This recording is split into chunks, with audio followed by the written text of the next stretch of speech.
some pretty bright people, and we all fought at once. It was terrible. I was sitting at a table with some pretty smart people, and we all had an involuntary synchronized guffaw. Like, we couldn't believe what we heard, and a bit of a titter went around the room, not big enough as far as I'm concerned. So I don't know what to make of this guy. He's obviously has an immense ego.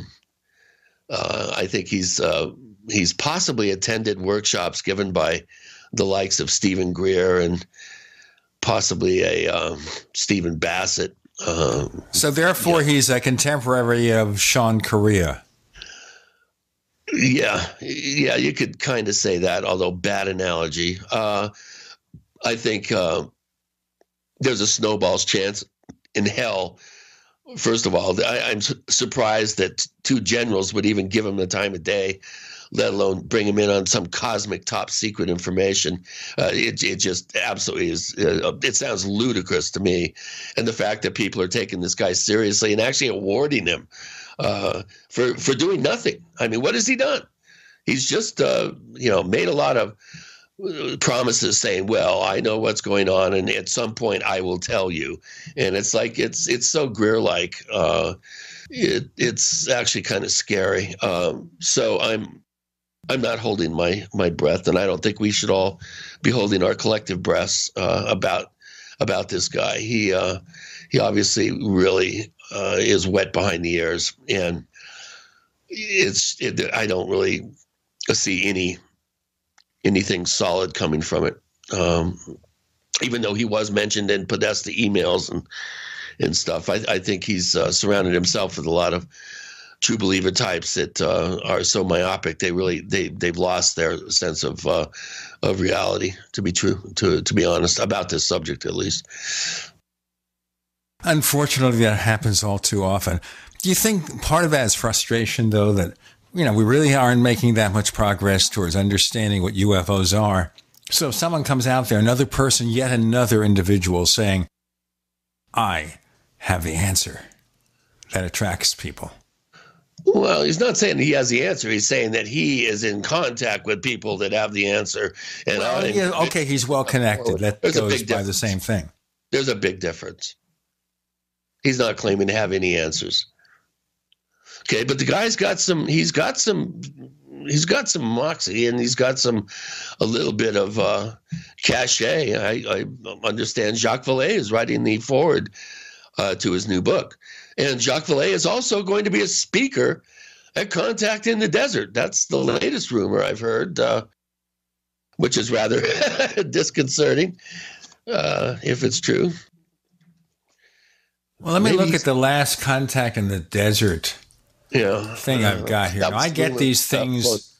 Yeah, I'm looking at the speaker schedule here, and I get these things, a couple of times a day. I'm on the list twice, I think. So let's just take a look here. Okay, rideshare lectures, sensational lectures. Okay, let's take a look here at a hot panel debate. Oh, Stephen Greer, all right. Linda Moulton Howe, David Wilcock. Everybody's favorite lineup. Oh, gee. Okay, so let's take a look at the speakers here. Okay, looking at the speakers. I'm trying to look. It says spectacular lectures, but when I click on it, I just see the same two. Speaker, meet, and greet. Okay, so let's see what speakers we could meet and greet here. It's George Norrie, so of course, everything is centered around him. I'm trying to look at one full list of all the speakers from this particular... Oh, here we go. I got a speakers list here. Okay, here's a speakers list. Let's take a look as we go here. We've got, by the way, Jim Mars, who's be joining us in a few moments, and we'll be getting up to date on all the latest conspiracy theories.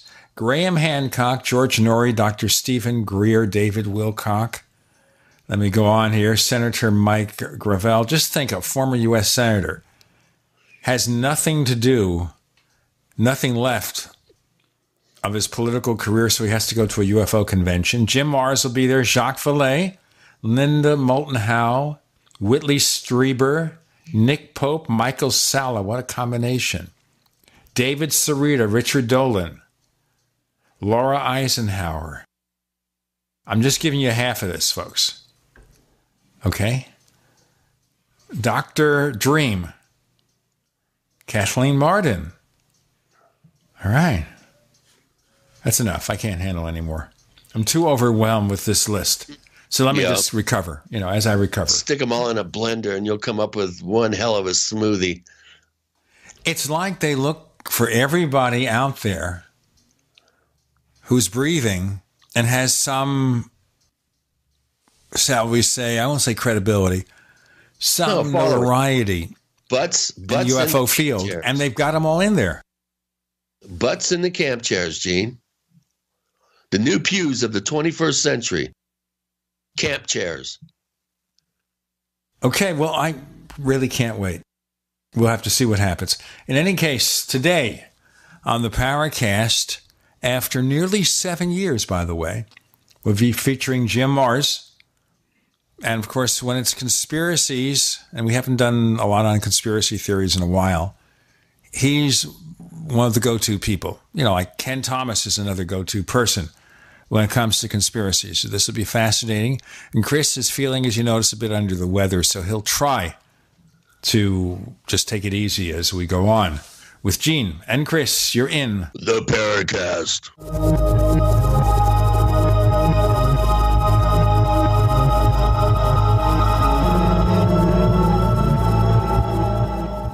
We also have swag. We have all these exclusive Paracast things that you can buy. We've got 60 or so different items, and entails t-shirts, sleeves for notebook computers, iPad cases, mouse pads, the Paracast Jumbo tote bag, all sorts of t-shirts and jackets and stuff like that for men and women. We have a Paracast aluminum water bottle. All this stuff, you go to store.theparacast.com, store.theparacast.com. What makes it special is that the items are the best quality, great t-shirts, fabrics, and they have our official logo on them. That's what makes them special, in multiple sizes and colors. We even have stuff for children, stuff for women, stuff for men. We have all sorts of sizes, like small up to X large. A lot of good stuff. That's the swag from the Paracast. You go to store.theparacast.com, stop by, and take a shopping tour. Hi, Peter Vaccaro for ParanormalDate.com. Are you looking for love in all the wrong places? Now you have a chance to change that by signing up for free at ParanormalDate.com. This incredible dating site puts people of like minds together. People who are interested in the strange, the unusual, mysteries, ghosts, UFOs, and the afterlife, and so much more. ParanormalDate.com was developed for you, people seeking a viable alternative to the other dating services. You can join for free by going to ParanormalDate.com, and if you decide you like it and want to connect with people, use the code GEORGE for a substantial discount.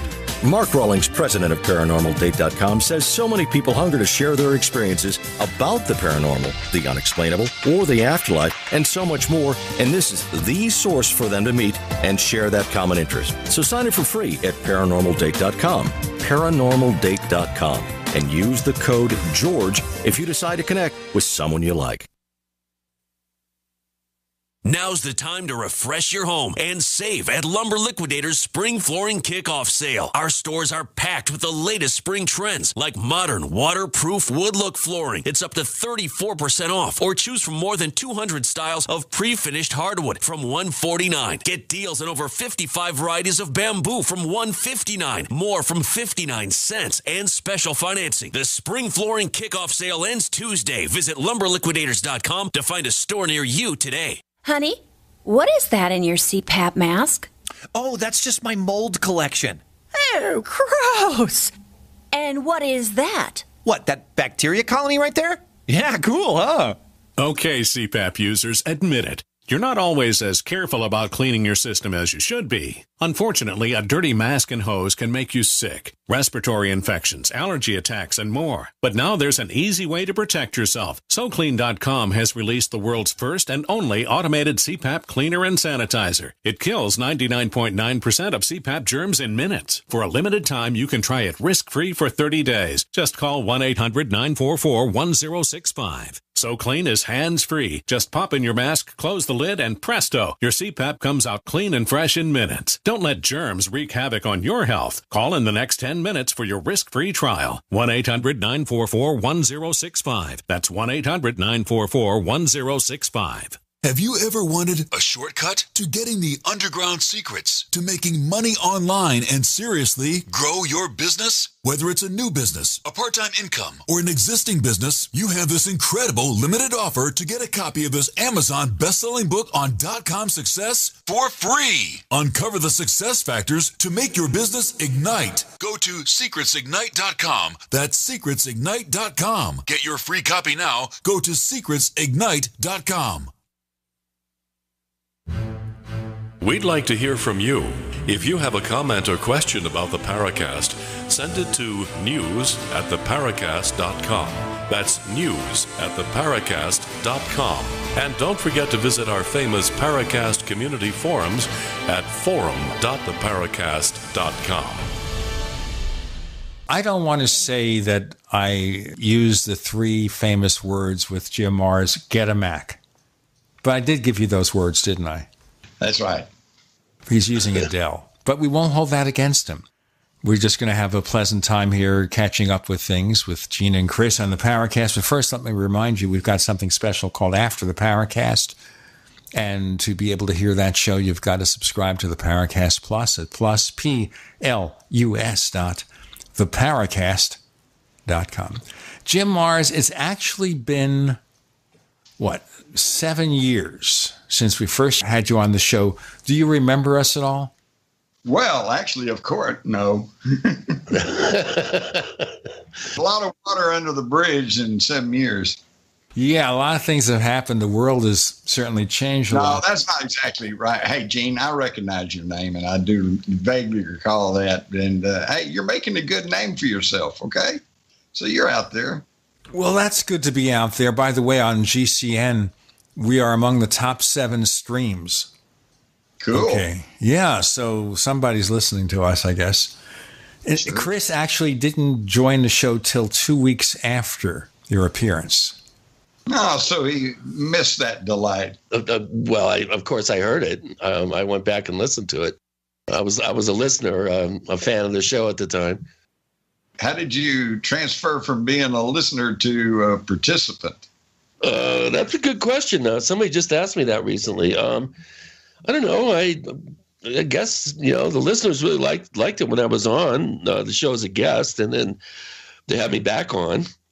And then I got invited to do some guest hosting, and after about 6 months, I was the only one left. So it was almost by default. Right. No, well, I've long since realized that audiences actually respond to somebody who actually is saying something.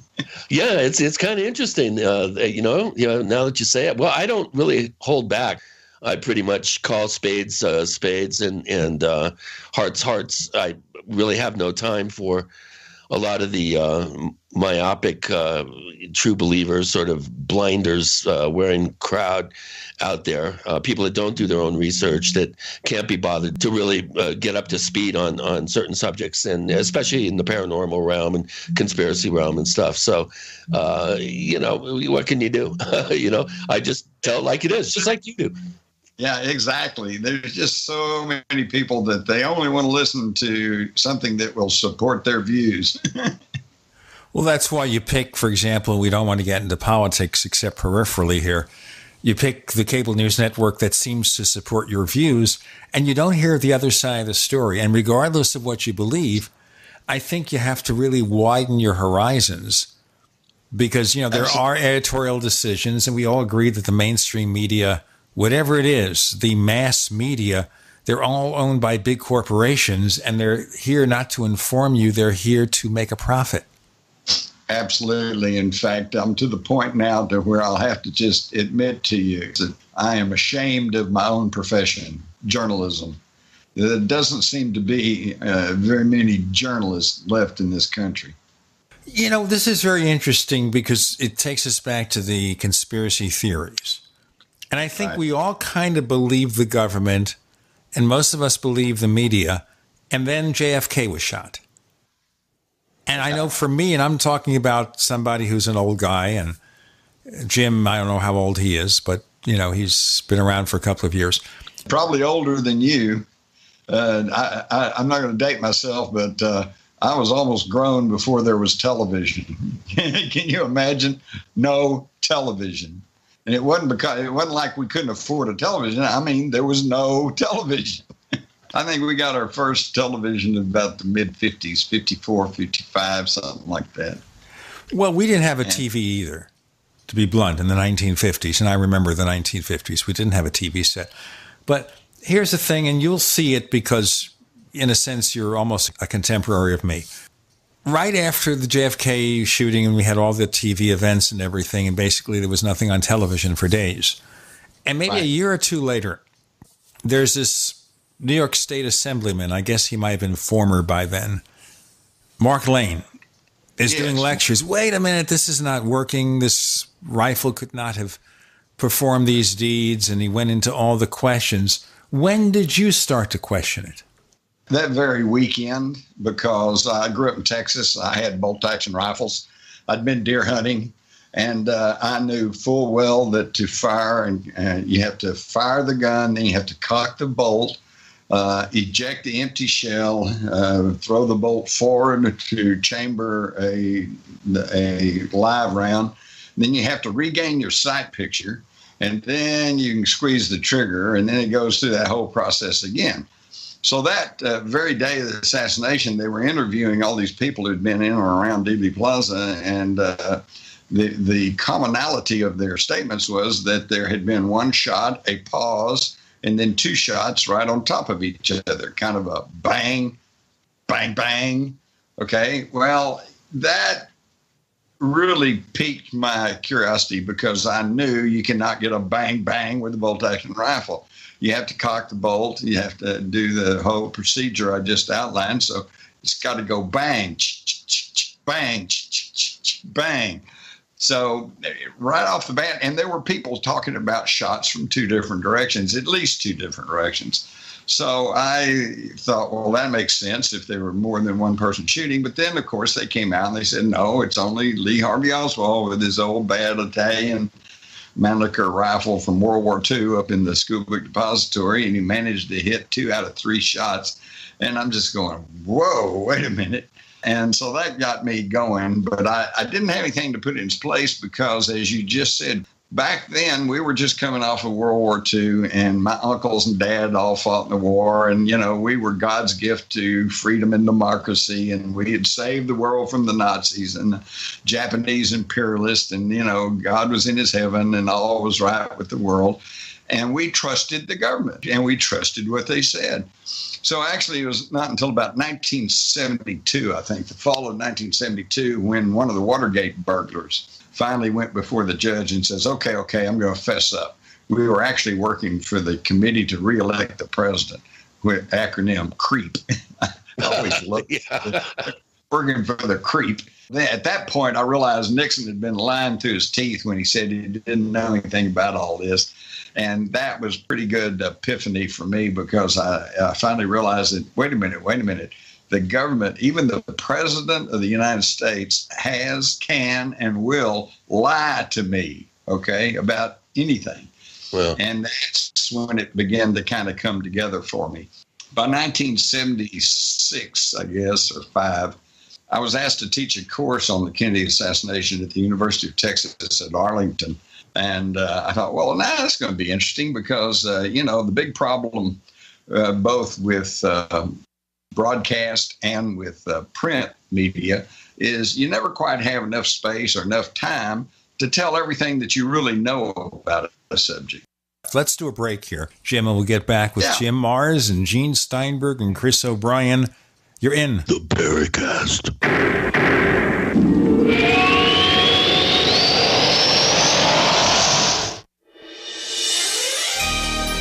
Thank you for listening to GCN. Be sure to visit GCNlive.com today. Water is the single most important thing your body needs, so you want to be sure it's the best for you and your family. Since 2005, thousands have depended on Berkey purified water. The Berkey Guy provides the lowest priced filtration systems in every size. For incredibly delicious water now and in an emergency, get to GoBerkey.com or call 877-886-3653. 877-886-3653. GoBerkey.com. Hunters, anglers, campers, and survivalists, get back to nature. Expand your horizons with the highest quality, most versatile, unique slingshots and sling bows on the market at slingbow.com. Sling bow products are compact and models start from just $17.98. They're perfect for your bug out bag or storing in your vehicle. Give yourself and your loved ones the excitement and tradition of sling bow, a new frontier in archery and truly modern twist on this primitive survival tool. Feel the thrill only at slingbow.com. All right, guys, we're ready for our Four Seasons sunroom, and Daddy's gonna get a rec room with refreshments. Oh no, we'll be sleeping under the stars. Mom, what about the one with, the fun? Nice try, little bro. It's a gym. My gym. Hey, Grandma's getting her Four Seasons garden room. Weather tight and still like being outdoors. Maybe a living room. Oh no, wait, a family hub. Yeah! No matter what the budget, the season, or the climate, Four Seasons sunrooms let you and your family enjoy the outdoors inside. Call now to hear more about these great offers from the premier manufacturer of sunrooms since 1975. More reasons for Four Seasons now. To find out more, call toll-free 800-848-6333. That's 800-848-6333. Have you checked your Google search results lately? Search results are usually the first impression that people form of you or your business, so make sure that they create a positive impression with ReputationDefender.com. What the internet says about you can have a big impact on your life and your livelihood, even if it's not true. Fortunately, you can now control how you look online and in online search results with ReputationDefender.com. Call 800-831-0771 now. That's 800-831-0771 for your free reputation analysis. If you have negative material from an ex-employee, upset patient, or former client, newspaper article, legal issue, social media, or other source showing up in your search results, you can combat it with ReputationDefender.com. Our dedicated experts in patented technology can help make your online search results look their best. Call 800-831-0771 to learn more. 800-831-0771. That's 800-831-0771. Or visit ReputationDefender.com. Are you happy washing your hands with harsh chemicals? Are you happy doing laundry with detergents? Are you happy paying high prices? Find your happiness with Pure Soap.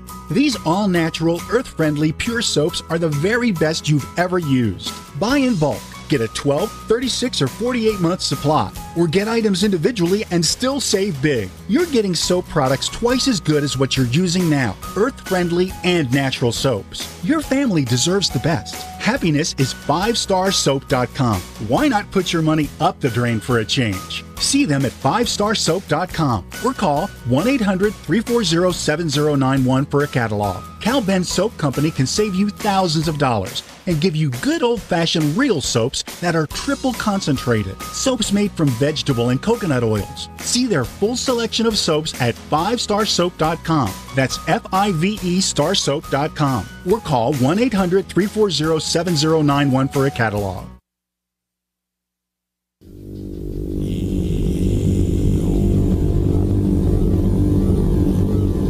This is Jacques Vallée. You're listening to the Paracast, the gold standard of paranormal radio.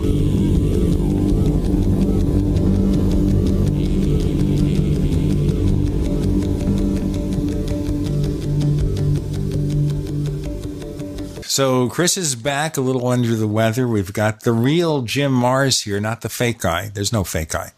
We got the real guy here. And you were teaching a class here on the Kennedy assassination. How'd you swing that gig? Well, they came to me, actually. I had been writing some stories that appeared in the newspaper, the Star-Telegram, that I work for.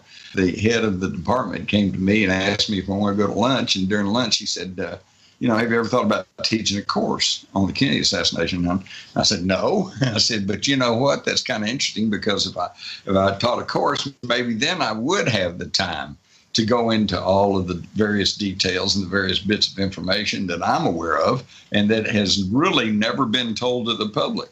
And so I just took that on. I did that for 30 years. I finally retired in 2007 after 30 years because when I started back in the 70s, there was hardly any books. There were no TV specials. There was nothing to actually present to the public. It's a whole segment of publishing. Yeah, exactly. And by now, all you got to do is go buy a handful of books, and you can pretty much figure out everything you need to figure out about the Kennedy assassination.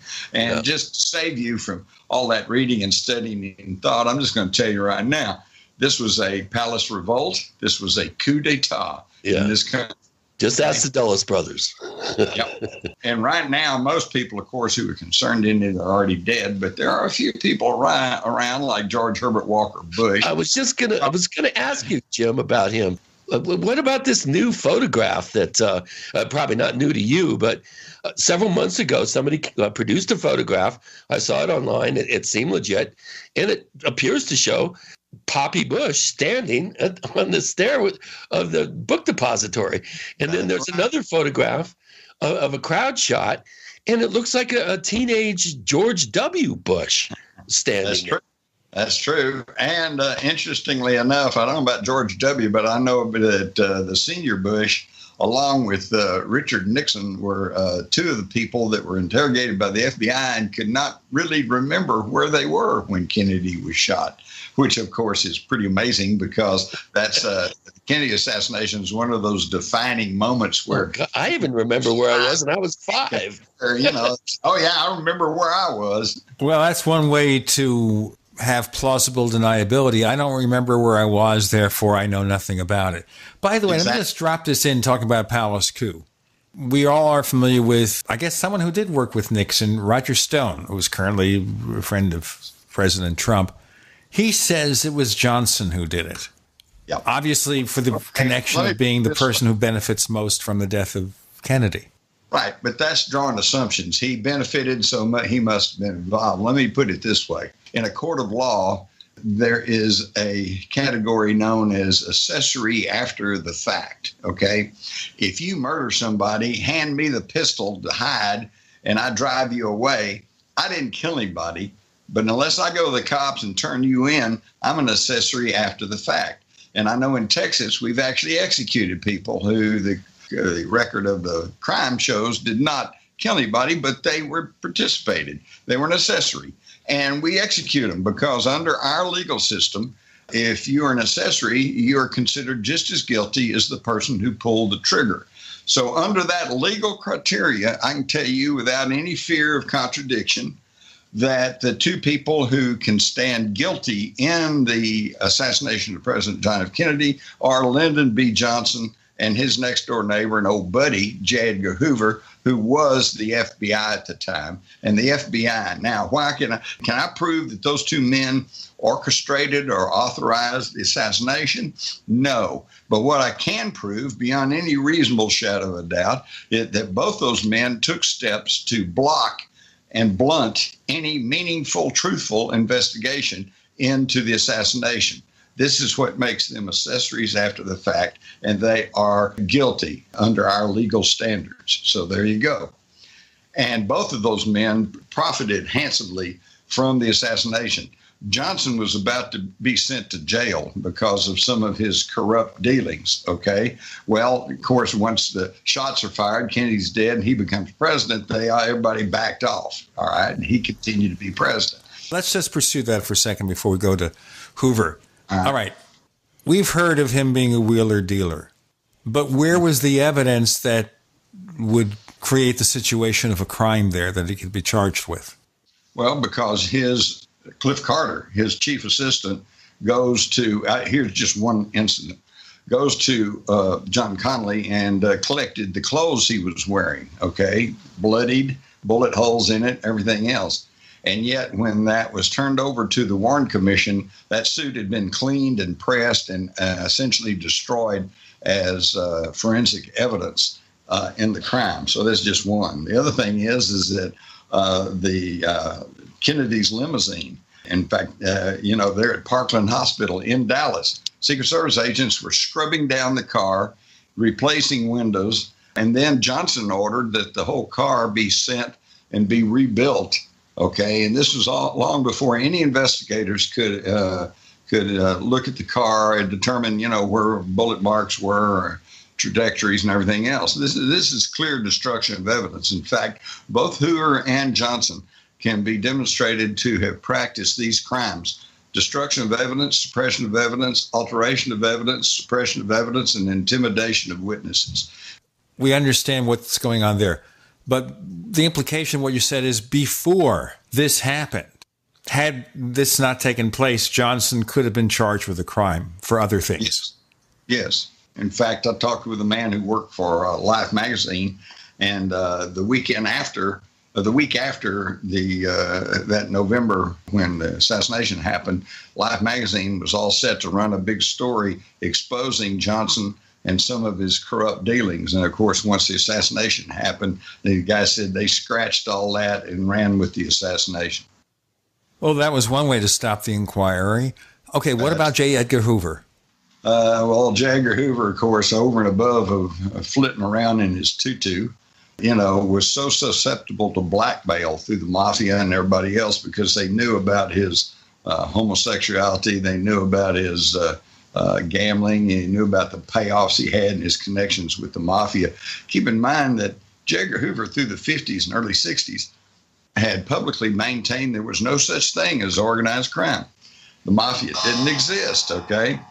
And so yet the reason that we all became aware of that was Attorney General Robert Kennedy, John Kennedy's brother, who he appointed Attorney General. And he brought Joe Valachi to Washington, who spilled his guts and began to talk and tell everybody about the makeup of the mafia and where they were, what they were doing, everything else. And that's when we first became aware of the mafia. And I want to tell you, I was aware because I was already on a degree plan for journalism, and I was keeping up with the news. But most people, let me put this in context. In 1963, most people, and certainly down here in Texas, had never heard of the mafia. We didn't even know it existed, okay? And there were never any stories about it or anything else. And most people did not know about the CIA. It was a secret organization. And I was aware of it because, again, as a journalist, I was studying and reading and delving into stuff. But most of the guy on the street really didn't even know the CIA existed.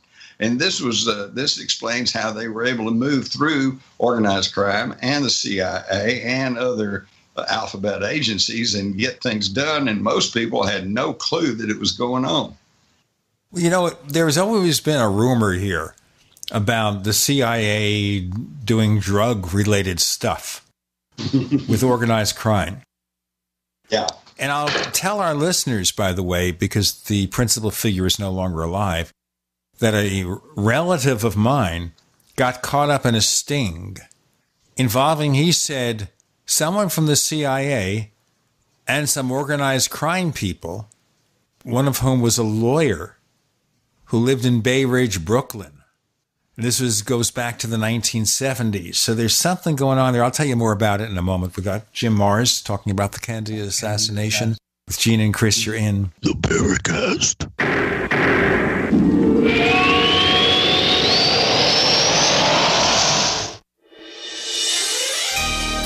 Thank you for listening to GCN. Be sure to visit GCNlive.com today. Neighbors, I want to tell you about my favorite graphics app. It's the award-winning Graphic Converter. Graphic Converter is the universal genius for photo editing on your Mac. Join over 1.5 million loyal users for this Swiss Army knife photo editing app. It gives you all you expect from a top-flight image editing app with tons of features, and most important, it's easy to use. It's also far less expensive than that other app that you can only get by subscription. You know the one I'm talking about. What's more, you can get 20% off with your order right now. So write this down to learn about Graphic Converter. Go to www.lemkesoft.de/Gene. Let me spell that. www.lemkesoft.de/Gene. This is Dan Pilla. Do you owe the IRS money you can't pay? Are tax debts crippling you? I've defended people from the IRS for over 30 years. I've helped thousands, and I can help you too. I wrote the book on IRS settlement, and I'm telling you, there's no such thing as a hopeless case. Call 800-34-NO-TAX to finally get free of IRS debt. With the IRS's new programs, there's never been a better time to solve your problem. Call 800-34-NO-TAX. That's 800-34-NO-TAX, or my website, danpilla.com. Paid non-attorney spokesperson Adam Pulaski of the Pulaski Law Firm with principal office in Houston, Texas is the attorney responsible for the content of this ad. This ad is not legal advice, and the choice of a lawyer should not be based solely upon advertisement. Services may not be available in all states. Attention Xarelto users. If you or a loved one took Xarelto and suffered a serious bleeding event, you may be entitled to financial compensation. Xarelto is a popular prescription blood thinner used to prevent blood clots and protect patients from strokes. These serious bleeding events have led to numerous cases of hospitalization and even death. Phone lines are open 24/7. Call 800-261-0937. That's 800-261-0937. Looking for that edge during those intimate moments? We see many ads for enhancement, but the side effects include death. At GCN Team, we should change the Healthy Body, Brain, and Heart Pack to the Healthy Libido Pack. The brain and heart are not the only organs that require a healthy vascular system. For proper blood flow at the right moment, go to GCNteam.com or call 877-878-4203. That's 877-878-4203. That's 877-878-4203.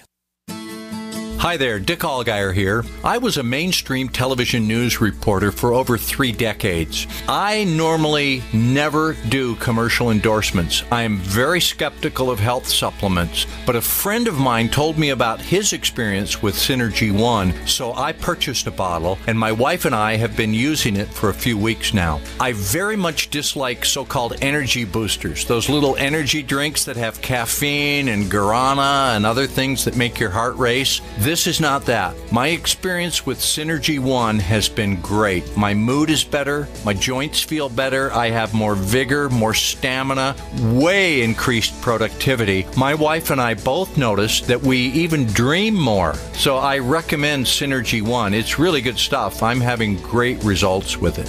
Call 888-988-3325 or visit oneworldway.com. That's oneworldwhey.com.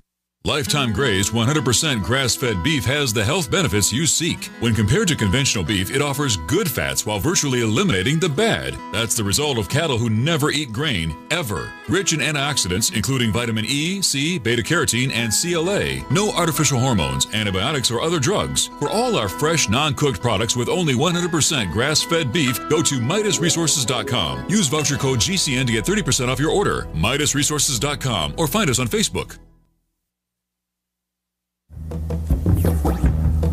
Hi, this is James Fox from Chasing UFOs. You're listening to the Paracast, the gold standard of paranormal radio.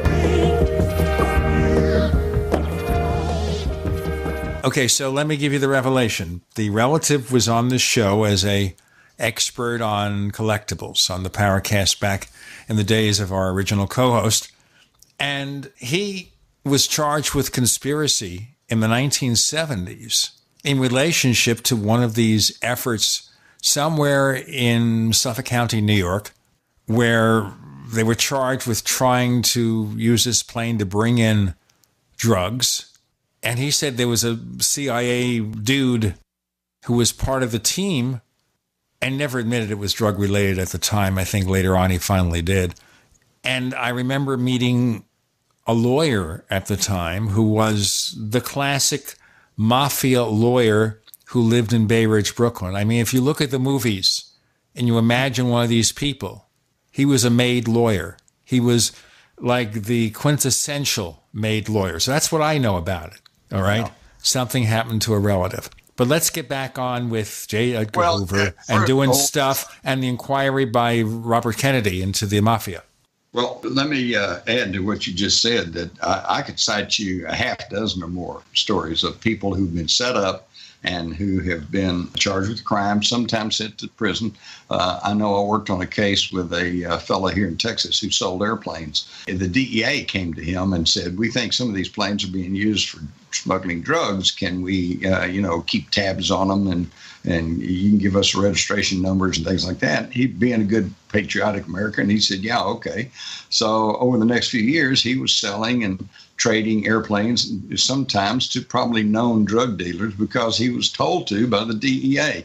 Well, then there was a crunch. They wanted some arrests. They wanted something to do. So they turn around and charge this guy as being a drug trafficker. And he hired a very hotshot lawyer out of West Texas who came to Dallas, and he got in touch with me, and I was telling him all about what I knew about the drug running in the Mena, Arkansas, and the CIA and the et cetera. And he's getting fired up. He said, oh, yeah, this guy got set up. And then all of a sudden, though, he realized that he was up against the federal government of the United States, and he just backed off, told me to go away, and ended up pleading the guy guilty. And this guy goes to prison as being a big drug smuggling kingpin, although they never found any drugs on him, and they never found any drug money. Can you imagine that? Quick question here. So Kennedy is investigating the mafia as the Attorney General. And obviously we know that J. Edgar Hoover doesn't want that to happen. Wouldn't the easier solution would have been to quietly poison RFK? Or would that have exacerbated the situation because then his brother, the president, would figure out what's going on? That's exactly what it was. In fact, there was a quote, I think it might have been one of the mafia chieftains, Carlos Marcello. They asked him the same thing. He said, why don't you just get rid of Bobby? He said, well, when you cut off the tail of the dog, the head can still bite you. Right. Or just throw him in a 50-gallon drum like they did Johnny Marcello. The Kennedy assassination came about not because of any one particular cause. It was a culmination of all kinds of things that was going on. First of all, he's got the mafia mad at him and in a self-defense mode because they were trying to break the back of the mafia in this country. And they came very close to doing it. So they're in the self-defense mode. CIA, he told the New York Times he was going to splinter it into 1,000 pieces and cast it to the winds. So he's going to do away with the CIA. So they're in a self-defense mode. The military was really mad at him because when he first took office, they wanted to nuke Laos. And he said, no, we're not going to do that. And then they wanted to launch another Bay of Pigs invasion. He said, no, we're not going to do that. And then he, in the Cuban Missile Crisis, he actually negotiated a deal with Khrushchev. And the deal was basically, if you'll pull your offensive missiles out of Cuba, we will pull our offensive missiles out of Turkey and other NATO countries, ringing the Soviet Union. And so that was agreed upon. The problem was that agreement, a lot of that was secret. All the public knew was that Kennedy had drawn a line in the ocean, so to speak, and that told them not to cross that or we'll take measures. And they did. They stopped and turned around and went back. And he was hailed as the great hero because he had stopped the Soviet Union. But actually, it was just a deal. But the deal was not known to the lower echelons for a long time. And that's why right after the assassination, there was a very obvious attempt to try to blame the assassination on Castro. And they continued to do that for a number of years. And they had some vaguely tenuous connections, such as Oswald's trip to Mexico City, and he tried to go to the Cuban embassy and blah, blah, blah, blah, blah. But there was never anything really to that because it was a domestic operation. Yeah. And also, I think it's telling that the first thing Johnson did upon getting the White House was sign a huge deal with Bell Helicopter, which went on to further pour gasoline on the Vietnam War. And that Kennedy wasn't willing to sign that big contract with Bell for all those Huey helicopters for the emerging concept of air cavalry. That's exactly right, and it would even got more expanded than that. Johnson was representing Texas. In Texas, we had all these defense industries here. We had LTV, Lincoln Covalt. We had Texas Instruments. We had Bell Helicopter. We had General Dynamics. We had the SAC base there in Fort Worth, all like that. And then, of course, the Brown and Root, George Brown, had put Johnson into office back in the 40s because they had started work on a dam in South Texas and then not gotten fully federal funded, and they were out of their own pocket by about $12 million, and the congressman who had pushed that through for them suddenly died of a heart attack or died. They managed to get Johnson in there with the whole idea of renewing the contract and saving them their $12 million, which he did. Okay, so then he goes on, you mentioned Vietnam. In Vietnam, the Cam Ranh Bay, the big seaport there that Brown and Root almost exclusively built. A lot of money flowing. A lot of money flowing in the war industry. And, this is why. And Kennedy, I think, would have shut that down. He was famous for saying about the Vietnamese that it's their war and they're either going to win it or lose it. And there's no doubt in my mind that John Kennedy would never have allowed the introduction of ground combat troops in Vietnam. He did increase some of the advisors over there, but then in early November 1963, right before he was assassinated, he ordered that 1,000 military advisors be withdrawn and began to withdraw our people from Vietnam. And he said he thought that we could all be out by the end of 1965. Yeah. But of course, we never got to experience that because as soon as he was, now here's another interesting tidbit. You guys are going to love this. This was this pullout, and he says, make no formal announcement, but begin withdrawal of 1,000 military people from Vietnam. That was issued on early November. I want to say November the 11th of 63. And then, of course, on Friday, November the 22nd, he's murdered in Dallas. Yeah, less than 2 weeks later. Yeah. And on Monday, following the Friday assassination, Johnson issues a National Security Action Memorandum 273, which reverses this pullout order, says do not drop any troops lower than the time of the Diem brothers, which was at the 1st of November. And then he began to lay out plans for expanding the war to Laos, Cambodia, and also mentioned plausible deniability. We might want to deny that we're really doing all of this. And that's what really put us on the Vietnam War course. Well, what's really fascinating is that from the Johnson Library in Austin, I got a copy of the rough draft of Johnson's Memorandum 273, and it was written on November the 21st, the day before. Whoa! So see, they were already shifting stuff. They knew he wasn't going to come back from Texas. That's a smoking sharpshooter's rifle.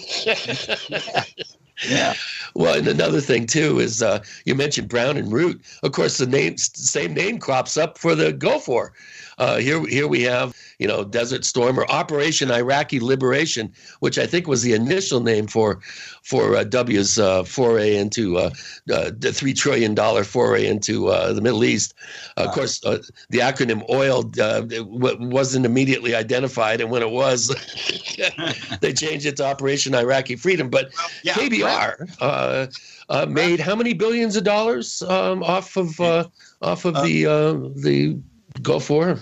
I forget the number. It's real high. Yeah, it's up around $500 billion. Find that Brown and Root has now been rolled into, and it's now part of Halliburton. Yeah, or KBR. Yeah, exactly. And Dick Cheney, of course, was the architect of all that. But here we are talking politics. We'll have more of this excitement on the other side with Gene Chris and Jim Mars. You're in Paracast.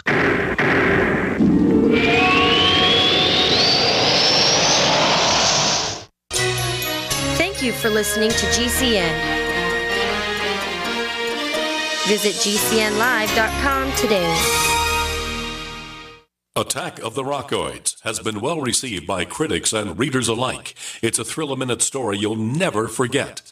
A former U.S. military intelligence officer is haunted by intense dreams about a beautiful woman pleading for his help after a terrible battle in outer space. But the dreams turn out to be true and thrust him into a telepathic love affair with a woman whose faraway planet is intent on destroying the Earth. And now the gripping tale continues in The Coming of the Protectors. It's the second book of the Rockoids trilogy, a galaxy-spanning adventure that pits our hapless heroes against powerful, fanatical enemies that threaten the lives of freedom-loving beings everywhere. Attack of the Rockoids and The Coming of the Protectors. Classic science fiction at its best, available now. For more details, visit rockoids.com. That's ROCKOIDS.com. Now there's a proven powerful anti-inflammatory that absorbs 40 times better. Yes, Nano Curcumin Plus from One Planet Nutrition contains smaller particle size that allows absorption over 40 times better into your bloodstream. Nano Curcumin Plus may also help reduce pain and inflammation, detoxify, and help against heart disease and diabetes. Nano Curcumin Plus is now on sale at OnePlanetNutrition.com. Use promo code GCN for your special discount at OnePlanetNutrition.com, the next generation of nutritional supplementation. The answer to being in control of your own healthcare is freedom from insurance. Become part of a group of self-pay patients that come together to share in each other's medical expenses. Individual share amounts begin at $107 a month and $347 for families. Choose from 3 health-sharing programs. Holistic treatments may be eligible for sharing. See guidelines. Discount programs available for dental, vision, and pharmacy. Go to libertyoncall.org. That's libertyoncall.org.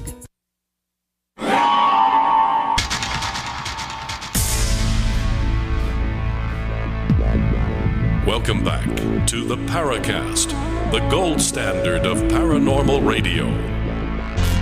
And now, here's Gene Steinberg.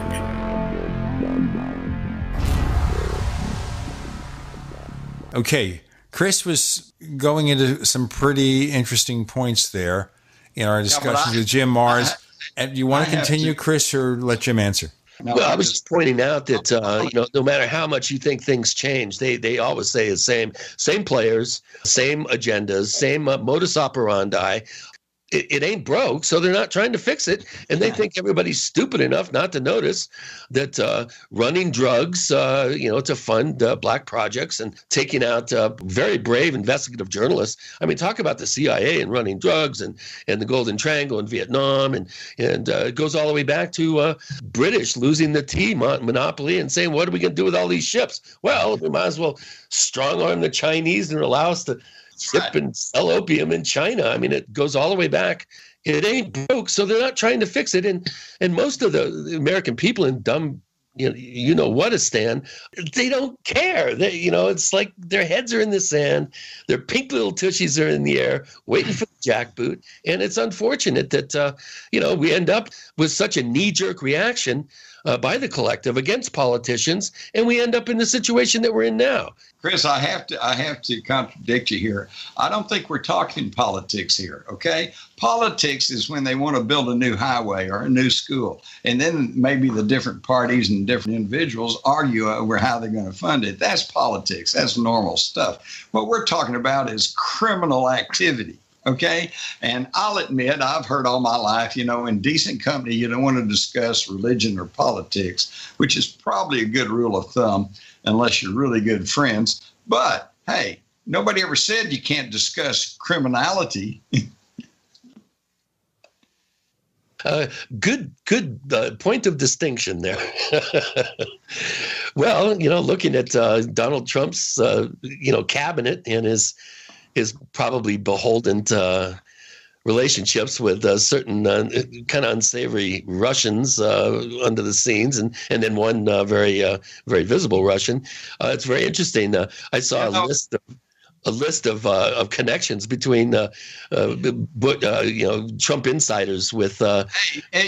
Come on, guys. Let's be fair and square about the whole thing. All through those presidential debates, Hillary Clinton kept asking Trump, "What are your deals with Russia?" And he kept saying, "I don't have any deals with Russia." Well, nobody ever asked Hillary, "What about your deals with Russia?" Because the Secretary of State. Jim, I'd rather not. We're going down a rabbit hole because what you're talking about is a deal that involve 9 agencies, and I'd rather not get into that rabbit hole because it's not really getting into our conspiracy here about the JFK assassination. Part and parcel of the same unfolding, very nasty card game. And as far as Trump in bed with the Russians, and they're really, da-da-da-da-da. And let me put it this way, if the Russians were able to influence our national elections, we would not have had Barack Hussein Obama for 8 years. All right, let's leave it there and let's get back to the other stuff, because I think that gets to be more fascinating. Now, here's the thing. We can look at all the stuff about the Kennedy assassination, but is it ever going to be solved for real? Oh, it's already solved. I've already told you what it was. It was a coup. Yeah. And, so see, Gene, you're just not asking the proper question.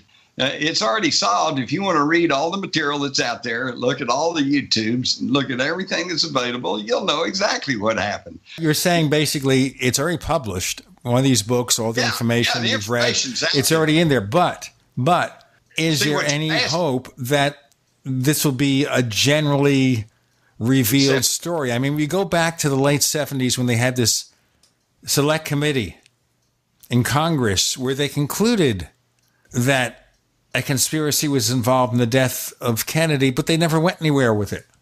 That's right, because they turned it over to the Justice Department and said, you need to continue to investigate this. And the Justice Department did not. In fact, all they did was go to the Academy of Sciences and handpicked a panel that then called into question their acoustical studies, proving that there was a second gunman on the grassy knoll. So the question you're really trying to ask is, will there come a time when a government official of some standing will get up in front of people and at a press conference say, okay, here's the truth about what happened at the Kennedy assassination? No, that's not going to happen, okay? Because there's too many politicians who don't want to fade the heat and don't want to get up and say, okay, we misdirected you, we misled you, we lied to you, for 53 years. They're just not going to do that.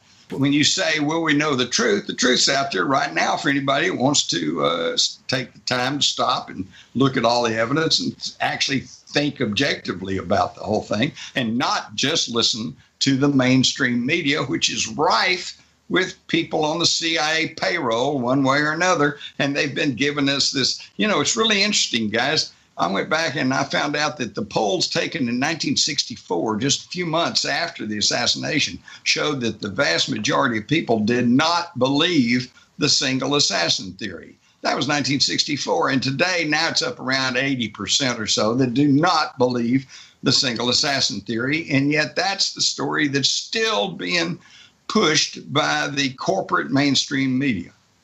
Well, the other problem is here, if it was shown that Johnson was part of the conspiracy, that would make just about anything he did illegitimate. It's a criminal. He shouldn't have been president. Right. How, therefore, do you backdate everything he did? And, of course, you can't.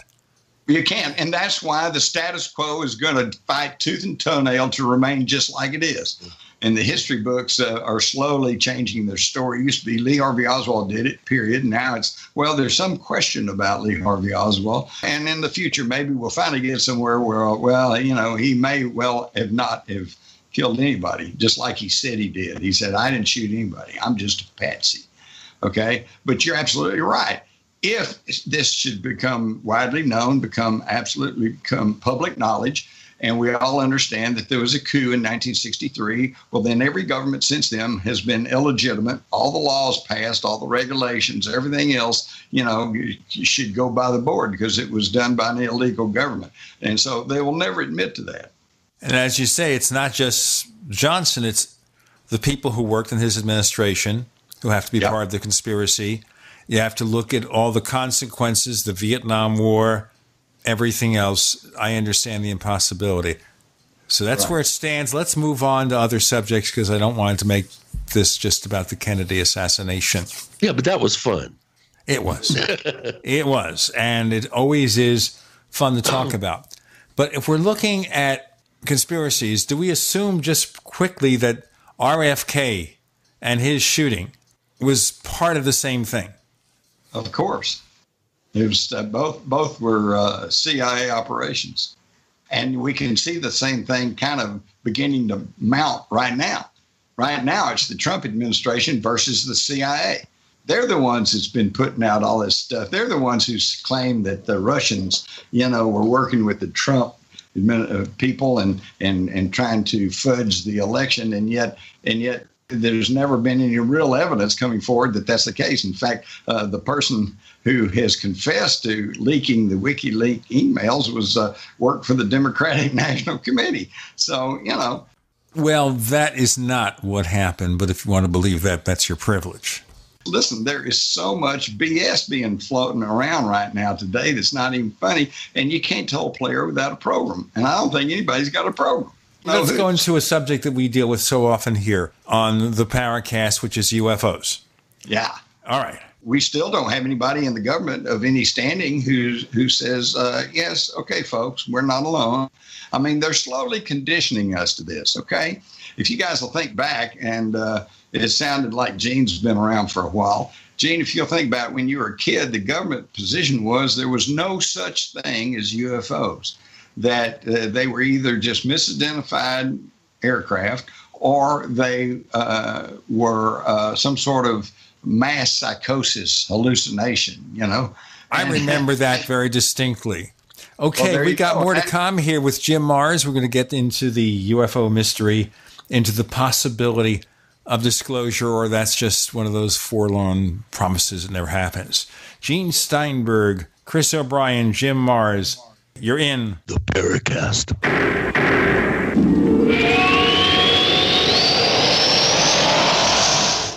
Attack of the Rockoids has been well received by critics and readers alike. It's a thrill-a-minute story you'll never forget. A former U.S. military intelligence officer is haunted by intense dreams about a beautiful woman pleading for his help after a terrible battle in outer space. But the dreams turn out to be true and thrust him into a telepathic love affair with a woman whose faraway planet is intent on destroying the Earth. And now the gripping tale continues in The Coming of the Protectors. It's the second book of the Rockoids trilogy, a galaxy-spanning adventure that pits our hapless heroes against powerful, fanatical enemies that threaten the lives of freedom-loving beings everywhere. Attack of the Rockoids and The Coming of the Protectors. Classic science fiction at its best, available now. For more details, visit rockoids.com. That's ROCKOIDS.com. Hi, Peter Vaccaro for ParanormalDate.com. Are you looking for love in all the wrong places? Now you have a chance to change that by signing up for free at ParanormalDate.com. This incredible dating site puts people of like minds together. People who are interested in the strange, the unusual, mysteries, ghosts, UFOs, and the afterlife, and so much more. ParanormalDate.com was developed for you, people seeking a viable alternative to the other dating services. You can join for free by going to ParanormalDate.com, and if you decide you like it and want to connect with people, use the code GEORGE for a substantial discount. Mark Rawlings, president of ParanormalDate.com, says so many people hunger to share their experiences about the paranormal, the unexplainable, or the afterlife, and so much more, and this is the source for them to meet and share that common interest. So sign up for free at ParanormalDate.com, ParanormalDate.com, and use the code GEORGE if you decide to connect with someone you like. Bad theater seats, cheap Halloween masks, my apartment, all things with obstructed views. Add to these large trucks and buses. 18-wheelers and large buses have big blind spots, and like my apartment, they don't always have the best view. Bus and truck drivers deal with blind spots around the entire vehicle. Always take care not to ride alongside or too close behind them. Our roads, our responsibility. Learn more at sharetheroadsafely.gov. My computer is so slow, it's making me crazy. I used to have that problem. Did you quit using the computer, or did you buy a new one? No, I called Geeks On Site. They made an appointment to visit my home and showed up the same day. You mean they didn't ask you to bring your computer to a shop? That's what happened when I called a support company. Geeks On Site can go to your home or business or even repair your computer online. They have 24/7 emergency service. If you are having problems with your PC or Mac, call Geeks On Site, 1-800-591-1682. Our friendly certified computer repair experts are available 24/7. Call now for a free diagnosis. 1-800-591-1682. Data recovery, virus removal, and maintenance for all laptops, desktops, printers, and networks. That's Geeks on Site for friendly certified computer repair experts, available 24/7 over the phone or in your home or business. Just call 1-800-591-1682. That's 1-800-591-1682. 1-800-591-1682. We use cell phones against our heads every day. But now, a landmark U.S. government study confirms increased health risks from exposure to EMF radiation emitted from these devices. The time to protect yourself is now. The solution is Defender Shield. Proudly made in the USA, Defender Shield blocks virtually 100% of EMF radiation emitted from cell phones, tablets, and laptops. Buy now at DefenderShield.com. Use discount code DEFENDER for 10% off. DefenderShield.com, the worldwide leader in EMF radiation protection. We'd like to hear from you. If you have a comment or question about the Paracast, send it to news@theparacast.com. That's news@theparacast.com. And don't forget to visit our famous Paracast community forums at forum.theparacast.com. So, of course, in the old days, UFOs were mistaken, somebody drank a little bit too much, that sort of thing. But the surveys over the years have shown a majority of people believe in UFOs and that they are extraterrestrial. Of course, here in the Paracast, we go into a lot of theories. But when you say we're kind of being acquainted with the possibility, is that due to the discovery of these exoplanets? We had 7 just the other day orbiting one dwarf star. Does that say, okay, we're now going to get people comfortable with life in space? Look at all these planets we've discovered, and there are many more that may have life possibly similar to ours. Is that part of it? Absolutely. That's just one of the latest steps in the conditioning process to condition the public to the idea that there's life outside the Earth and intelligent life. What I wanted to tell you, Gene, was as a young reporter, and I heard they were saying, well, it's just possibly a mass psychosis. And I'm thinking, wow, a heretofore undiscovered contagious mass psychosis. Now, there's a story right there. But, of course, you don't hear that anymore because with the advent of the camcorder and the iPhone, everybody's taking pictures of UFOs today. And even if you discount half of them as some sort of hoax, that still leaves the other half that's unexplained. So we now know there's really no question. There's UFOs. There's something flying around. It's not ours. Okay.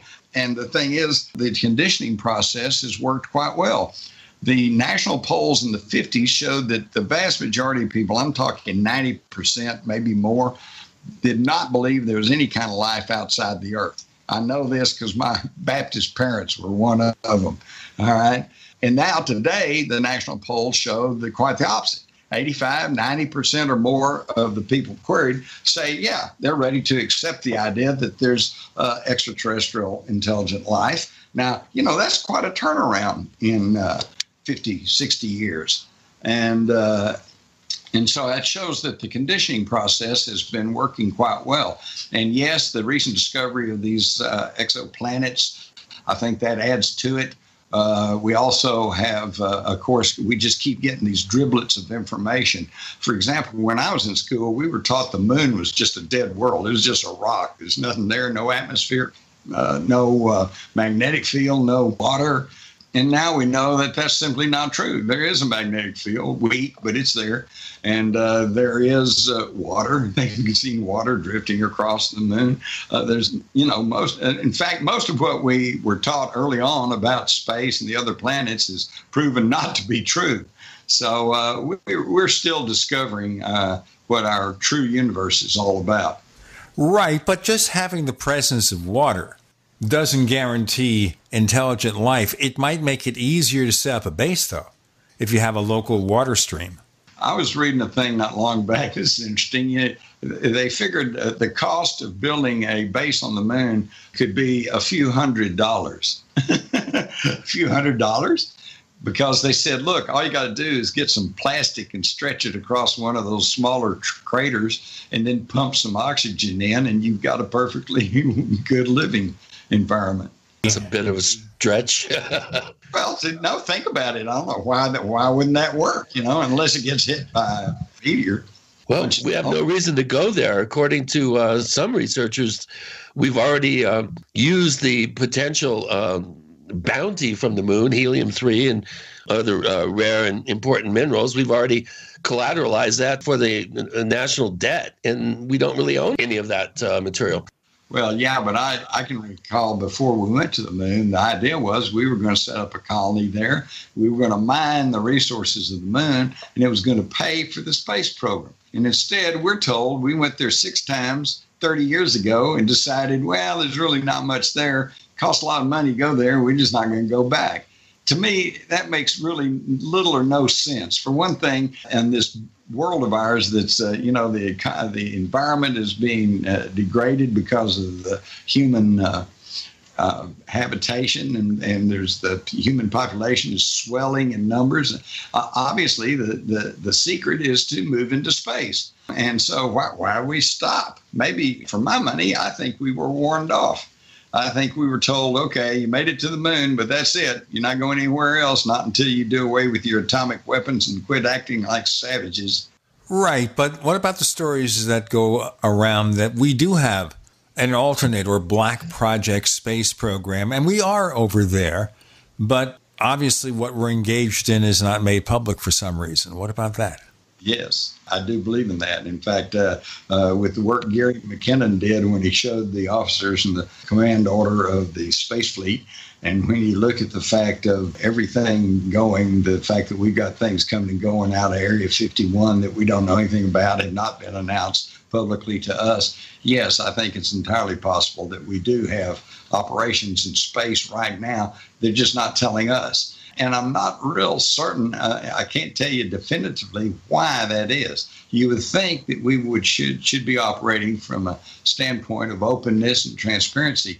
And that my best guess is the reason that they don't want to say that is because the people who actually run this country, and I'm not talking about the figureheads like the president or the Congress, I'm talking about the moneyed people who actually run this country, who control Wall Street, okay, control the giant multinational corporations. I don't think they care if we know there's alien life out there, okay? What they care about, though, is if we know for absolute certain that there's alien life and that they have technology beyond ours, then we know for certain that there's technology other than petroleum that we could be using for energy and pharmaceuticals and telecommunications. And so that might prove hazardous to their monopolies. And when you get to petroleum, when you get to magnesium, when you get to some of the basic mineral resources of this planet that we need to build our modern technological civilization,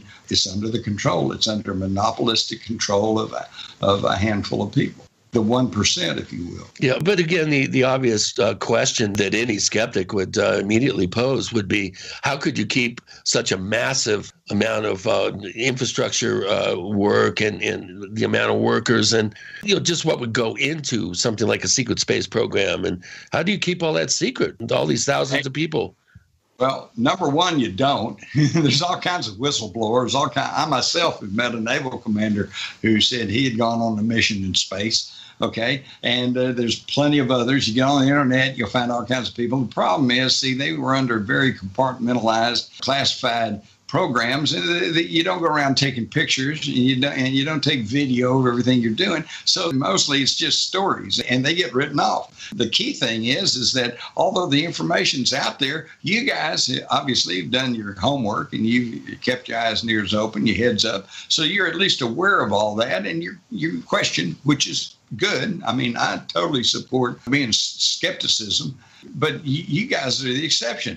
The run-of-the-mill people out there working for a living, trying to take care of their households and stuff, they don't get to hear this because it's not on the mainstream corporate media. We got more to come with Jim Marrs about possibility of a secret space program and more with Gene and Chris. You're in the Paracast.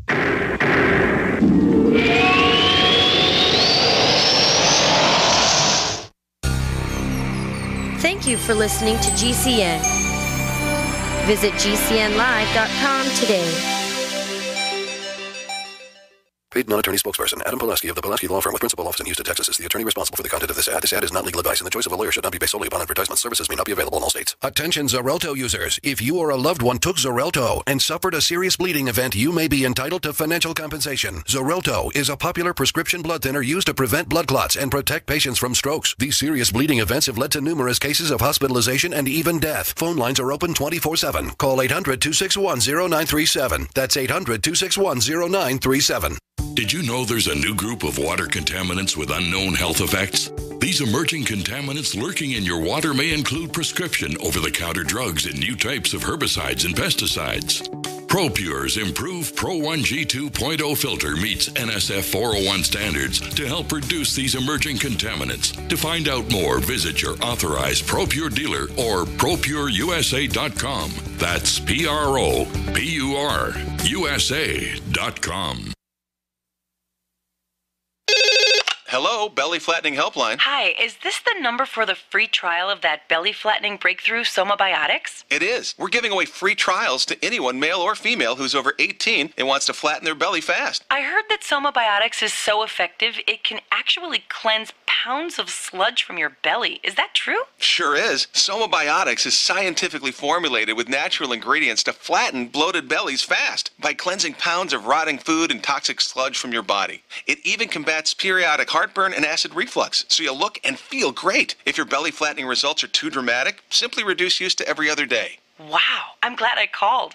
If you're over 18 and want to flatten your belly fast, call now for a free trial of Somabiotics. 1-800-957-5396. But hurry, call now for details while they're still giving these trials away for free. 1-800-957-5396. If lines are busy, try again. That's 1-800-957-5396. Individuals and businesses with tax problems, listen carefully. Do you feel like you're losing control over your finances? If you owe over $10,000 in back taxes or have unfiled tax returns, we can help you take back control. The IRS is the largest and most aggressive collection agency in the world, and they can seize your bank account, garnish your paycheck, close your business, and file criminal charges. Take control of your tax problems now by calling the experts at Tax Mediation Services and take advantage of the Fresh Start program and new laws that may allow us to negotiate a settlement for the lowest amount possible. Our team of tax attorneys and enrolled agents can stop collections and get you protected so you can take control of your financial future. Tax Mediation Services is accredited by the Better Business Bureau. Call now for a free case review and a price protection guaranteed quote. Call Tax Mediation Services now at 800-615-7709.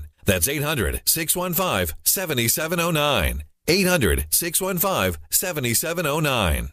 Have you checked your Google search results lately? Search results are usually the first impression that people form of you or your business, so make sure that they create a positive impression with ReputationDefender.com. What the internet says about you can have a big impact on your life and your livelihood, even if it's not true. Fortunately, you can now control how you look online and in online search results with ReputationDefender.com. Call 800-831-0771 now. That's 800-831-0771 for your free reputation analysis. If you have negative material from an ex-employee, upset patient, or former client, newspaper article, legal issue, social media, or other source showing up in your search results, you can combat it with ReputationDefender.com. Our dedicated experts and patented technology can help make your online search results look their best. Call 800-831-0771 to learn more. 800-831-0771. That's 800-831-0771. Or visit ReputationDefender.com.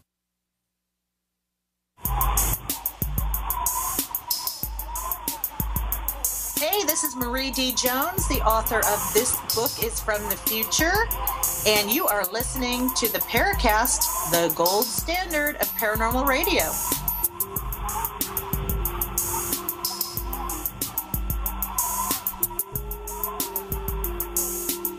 Okay, so let's continue with all these possibilities here. Now, the other thing I'm wondering here in terms of possibilities, if you funnel all this activity into private industry, it makes it a lot easier to keep a secret, doesn't it?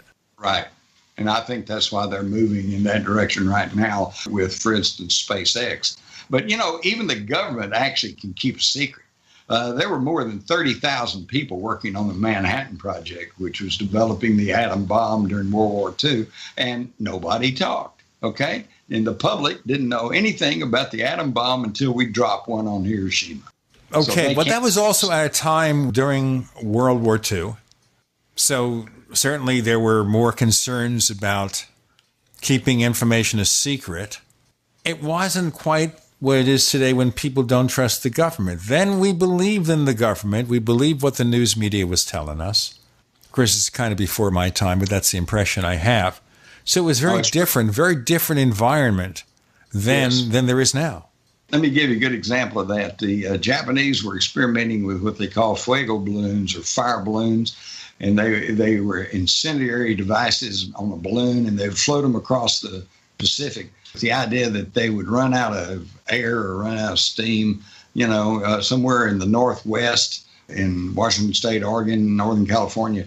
And when they come down, they'd start fires, and they'd start giant forest fires, and it would take a lot of people away from the war effort to go fight the fires. Plus, it was a demoralizing thing, Okay, well, see, that was their secret weapon. And as a result, nobody in the United States knew about this except some of the military intelligence people. Well, one of them went so far as Kansas and landed in Kansas, and one of the local reporters went out and saw what it was, and was, wow, what a story here. Japanese secret weapons being dropped over in Kansas. That would have been a heck of a story in the middle of the war. Well, the FBI went to her and said, look, this is secret, and it's one of the purposes of this is to spread terror and to cause chaos. We can't tell you what to write and what not to write. That was a whole different era. Said, but we think it would be in the best interest of the public if you just not write about that just now. Being a patriotic American citizen, she said, okay. And she didn't until after the war. And then she wrote, I think, a book about it, or at least a big article. So see, that's the way it was then. There was patriotism, but a good patriotism, people who thought they were doing good for their country. Unfortunately, today, we still have the same thing. There's so many people who are doing things or not doing things because they are told to or asked to by the government in the name of national security. But they have abused that term for so long and so widely that a lot of people, and I noticed the skepticism in your voice too about maybe we don't need to have all this secrecy. Well, okay, let's just look at this now. So we have the secret space program. Are we using that to communicate with ET then? Well, according to some of the reports, yes. Again, we don't know because they're not admitting to it. It's just like they're not even admitting that they're spraying us with aluminum oxide and barium and other heavy metals known as chemtrails. They just act like that's not happening, and yet all you have to do is look up, and you see those trails going from horizon to horizon, and they don't dissipate, they don't evaporate, they spread out, and pretty soon you got a milky white sky, and it's dumping chemicals on us that we have to breathe. And then we wonder why every other person's now using an inhaler. When I was a kid, we didn't have inhalers. We ran all over the place, and I'm not sure. We had a whole gang of 10 or 15 kids, and I don't remember any of them having bronchial problems or asthma and having to suck on an inhaler. And today it's like 1 every 2 or 3 kids got one. Well, I'm one of them. I've been dealing with this. Too. Yeah, I've been diagnosed adult onset asthma and never had it before. Right. Until they started chemtrailing. Right, and lithium just to keep everybody docile. Yeah, but if they won't even admit to something, then all you have to do is look up and see it for yourself. They're not going to tell us secret space program. There's no way the average guy, we can't go to space to find out if there's anything there or not. Robert Bigelow can. Well, yeah, okay. Well, I tell you what, you give me Robert Bigelow's money, and then I'll tell you what's really going on up there. Exactly. Oh, God. Right now, we're on the outside looking in.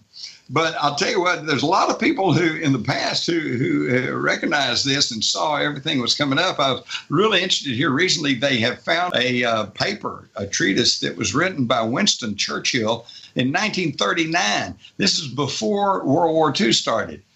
And he was basically saying he thought that there was probably life outside the Earth and that we should be interested in extraterrestrial life. And that kind of blows me away because, we've kind of been told that nobody knew anything about this or cared about it until, 1947 and the Roswell crash, and then the sighting of the UFOs over Mount Rainier, and then, the flying saucer flap of the 1950s. But, and it goes on and on. Science fiction writers have been writing about this since the 30s and 40s. And one of the most prolific was, believe it or not, was L. Ron Hubbard. In fact, he wrote a book back in the early 80s called Battlefield Earth. They just reissued a new edition of that, by the way. And it's interesting because on that one, it's not like the aliens come and want to blow up the Earth like in the movie Independence Day. It's just a business deal. You've got the intergalactic bankers who loan money to the Intergalactic Mining Corporation to come and mine the mineral resources of the Earth. And but they're on a contract. They have to do it within a certain period of time, or the rights to the Earth are going to revert back to the bankers, and they'll sell it, to the highest bidder. So they're trying to hurry up, make their deadline, and they're having problems with these pesky humans. So they have to go to the planet Cyclos and get these big aliens to come down here and try to act as a security force so they can hurry up and get their contract done. And now, one of the things I remember about this film is that John Travolta played one of these giants. Yeah, and the most ridiculous makeup I've ever seen. Well, the film is on many people's worst of all time movies list. I remember that one, and I'll vouch for that too. But I'll tell you the problem there was because I'd read the book long before the movie came out. The book is great, the movie not so. And come on, guys, you've seen it before. Where if you'll read a book and then you see, they're going to make a movie, and you go see the movie, you go, boy, there's nothing like the book. Yeah. They did not do that right. But the point is that Hubbard was very forward-looking, and he saw that, maybe we should be – he was writing about the Voyager. The Voyager 1 and Voyager 2 were launched in 1977, and both of them are now out past our solar system. So they're already out in the interstellar space.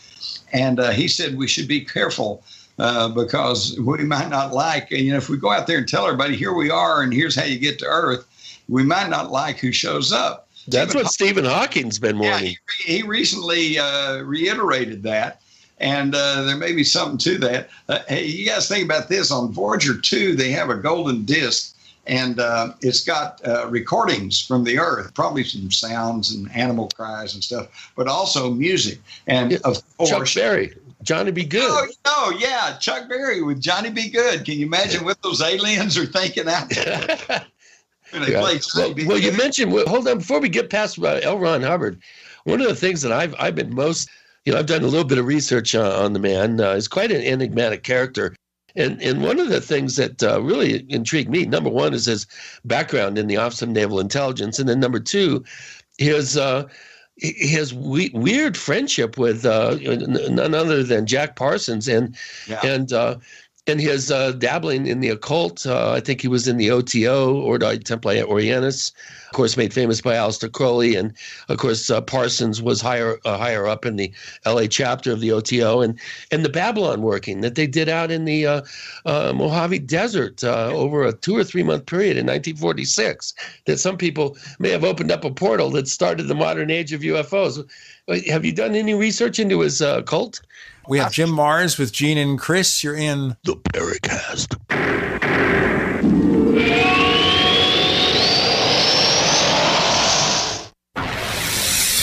You are listening to GCN.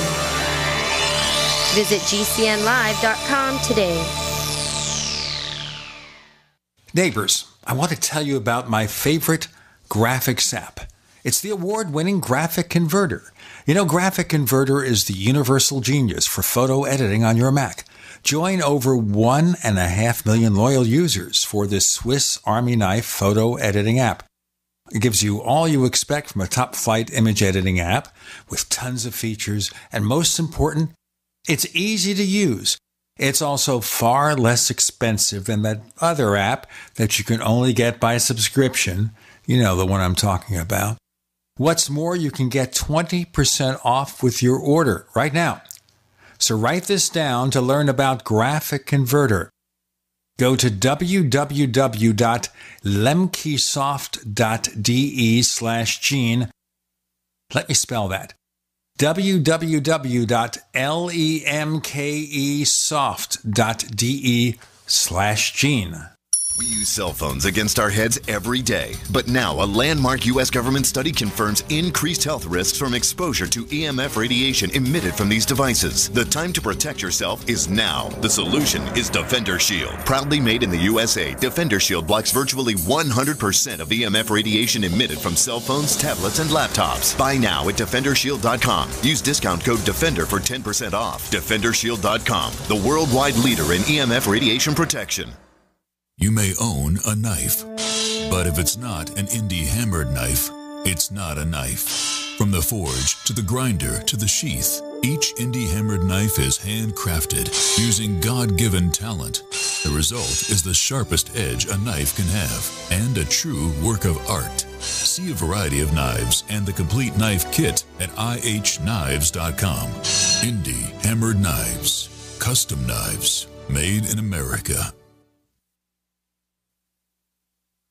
In these uncertain times, it makes sense to have a sustainable backup method to cook food and boil water. If your current plan includes using a fuel-burning stove or cooking over an open fire, then there's a much better way. The Minuteman Rocket Stove is a biomass-burning cooking stove that only requires small quantities of sticks and twigs for fuel. The Minuteman Stove is easy to use, smokeless, portable, powerful, and sustainable. For the finest in survival cooking stoves and fire starters made right here in the USA, go to MinutemanStove.com. That's MinutemanStove.com. If you're 85 or younger, would you like peace of mind and comfort for your family? We're Final Expense Direct with an urgent message for you. The average funeral today costs over $8,000, but the most you'll get from government benefits is $255. How will your family pay the difference? We can help. Our senior plans start as low as just $1 a day and pay up to $30,000 for a funeral and other final expenses. Peace of mind is easy. There's no medical exam. You'll have lifetime coverage, and your plan can't be canceled as long as you pay your premiums. Call now for free information about our senior plans. Answer a few simple questions and receive approval right on the phone. Plus, call right now and we'll give you a discount prescription card for free. Call 800-340-5528. That's 800-340-5528. Again, 800-340-5528. We use cell phones against our heads every day. But now a landmark U.S. government study confirms increased health risks from exposure to EMF radiation emitted from these devices. The time to protect yourself is now. The solution is Defender Shield. Proudly made in the USA, Defender Shield blocks virtually 100% of EMF radiation emitted from cell phones, tablets, and laptops. Buy now at DefenderShield.com. Use discount code DEFENDER for 10% off. DefenderShield.com, the worldwide leader in EMF radiation protection.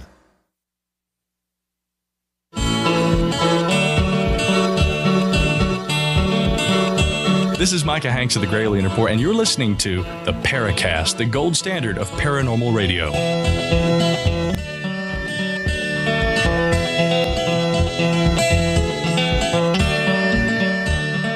We have some questions from listeners we'll ask later, but Chris asked a question of our guest, Jim Mars, that now, sir, we can have you answer. Go ahead, please.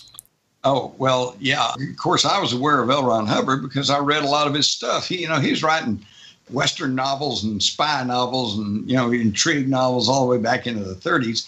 But I particularly liked his science fiction. Mission to Earth is another multi-volume thing, which is just really a hoot.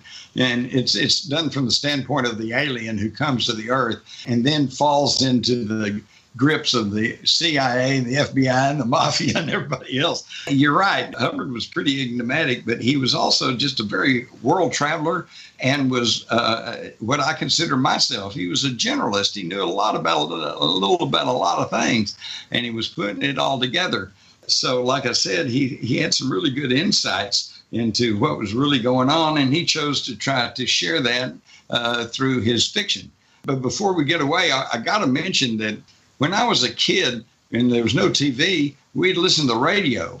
And I would lay in bed at night and have the radio on in my bedroom, and I'd listen to gangbusters and and Amos and Andy and The Shadow and all of these radio dramas. And they had people who would read the script, and then they had sound effects. You know, if there was shooting, you'd hear the shooting and doors slamming and all like that. But it was all on radio. It was all audio.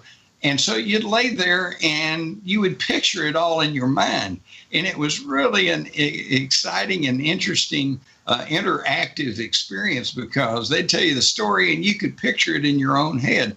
And I'm just afraid that a lot of young people today have missed out on that experience, because with TV movies, there it is. It's just right there in front of you. When the monster comes along, you don't have to wonder about what he looks like. There he is, you know. And I think they're missing something there, and it keeps your brain active. And so the reason I bring this up is because they now have a audio book of Battlefield Earth that is just amazing. Number one, it's 47 and a half hours long, and it's got 68 voice character actors doing all the voices. I mean, today you can get books on tape, of course, or books on disc or whatever, but what you get is an actor reading the book to you. This one, they act it out, and they've got all the different voices. They got 150 sound effects. They got a whole musical score that was written just for this audio book. In fact, AudioFile magazine has named it the best audio book of 2016 here a few months ago. And I just want to mention that because I would really recommend that you get that. If you're a truck driver, or you're going to be on a long trip, or you get stuck in lots of traffic every day, this would be a wonderful opportunity to revisit the days when you listen to the story and could build the whole thing up in your own mind. I think more and more people are going with the whole audiobook concept because, we're stuck in traffic so much. A lot of people actually listen to this show while they're on their way to work or going on trips or, stuck in LA traffic, for instance. People spend a significant portion of their lives behind the wheel of the car. And what better way to pass the time than be entertained? Exactly. By the way, we continue to be among the top 7 streams at GCN Live. And these are people who will be streaming stuff to their cars, in addition, of course, to being able to download the show from iTunes and other places. Just saying. Well, yeah. And today, with the ability to tape everything, or I say tape, that's old tech, record everything. That's why when people say, well, I don't have time, I can't learn about that. And I turn up my lip at that because, hey, today, with the ability to record, play things back, yes, we're all pressed for time. But like you guys mentioned, a long commute or vacation time or just quit watching some of those insipid TV sitcoms or whatever and start listening to programs like yours and others where you can actually learn something and figure out what's really going on so you can act as an informed and active participating citizen. Yeah. Well, people, I think by and large, they used to say the average attention span is 8 seconds. Well, I think it's 0.8 seconds now. Boy, I tell you, if somebody, one of the kids is waiting, clicks on something like a video or something, and it doesn't immediately show up, they're already on to the next thing. Yeah. Well, so we're seeing a real dumbing down of the population. Number one, number two, we're seeing homogenization of information. Yeah. We're also seeing what appears to be, I think, a really insidious program of dumbing people down, and we're going back into slogans and jingoism, and people just knee-jerk responses to people, places, and situations that are totally programmed for them. And so mass groups of people are being manipulated effortlessly in this, super high-tech media-soaked age. And, your point's well taken, Jim. We need more people doing the research. We need more people, motivated enough to find out for themselves, find good sources of information and really go with them. And unfortunately, shows like this are dying on the vine, because people, they don't have the attention spans anymore. They literally don't. It's true. And the only place I would differ with some folks on that issue is that I contend that didn't just happen by accident. There's been a conscious program laid on us to dumb us down and to keep us from thinking for ourselves. The people who are trying to run the world, they don't really want us thinking and figuring out what's really going on, because we might accidentally get together and say, hey, we don't want this. And actually, it's happening anyway, because I really believe, guys, that there is kind of a consciousness raising that's taking place on the world today. And I think two of the best examples is the Brexit, okay, where the British leaders and the media over there and everybody said, oh, we don't want to get out of the European Union. Oh, no, this is good for international trade. This is good for the international corporations. But the public said, no, we want out. We're tired of supporting Greece and Italy and these other countries that can't make their budget work, and so they're getting our money. Germany's saying the same thing. And then we saw it right here with this past election. Right, with the election of Trump, with total repudiation of politics and politicians. Exactly. It was a knee-jerk reaction, which unfortunately is going to come back and bite us big time. But it is an indication that there's a rumbling in the American pubic, as I like to refer to them. Let's go back to this, Jim. I want to go back to the gradual revelation about the possibility of life in space. Now, do the powers that be even want that? No, that's what I said earlier. That's the whole problem right there. If they wanted it, we'd already have it. They, in fact, the big question, I kept waiting for you to ask this, is, are we ever going to have disclosure? Are we ever going to know? And again, it's back to the same thing that I talked about in regards to the Kennedy assassination. If the real question you're asking is, will a government official get up and say, okay, here's the real story? No, that ain't going to happen, because no politician is going to want to fade the heat of getting up and saying, okay, we lied to you for 70 years. Yeah, right. Truth. Okay. Believe us now. Yeah. Well, I used to tell a story here on the Paracast with the previous president, but I think it would apply to all of them. If they brought on stage E.T. or in the White House front lawn and said, okay, here's the truth, we're being visited by beings from another planet, and here is Orthon from one of the star beings of Zeta Reticuli, we wouldn't believe them. Nanu. No, yeah, exactly. But, well, see, here's the thing. You go all the way back. You go back to the late 40s, early 50s, and that was like 10 years after the 1938 War of the Worlds broadcast by Orson Welles, which panicked a lot of people around the country because it was on radio. They didn't catch the first of the program where they said, this is Halloween and we're pulling a gag and, we're going to act like this is a real invasion. They missed that part. They just tuned in later and heard all these phony fall news reports saying, the cylinders have landed in New Jersey and these things are coming out and they're burning everybody and they're eating people and destroying the cities. Well, no wonder people panicked, okay? I wanted to ask you about that, because obviously that happened before you and I were born. I had read some stories saying that the impact was highly exaggerated over what it really was. There was some panic, but nowhere near as much. It was my parents distinctly remember people freaking out. Yeah. That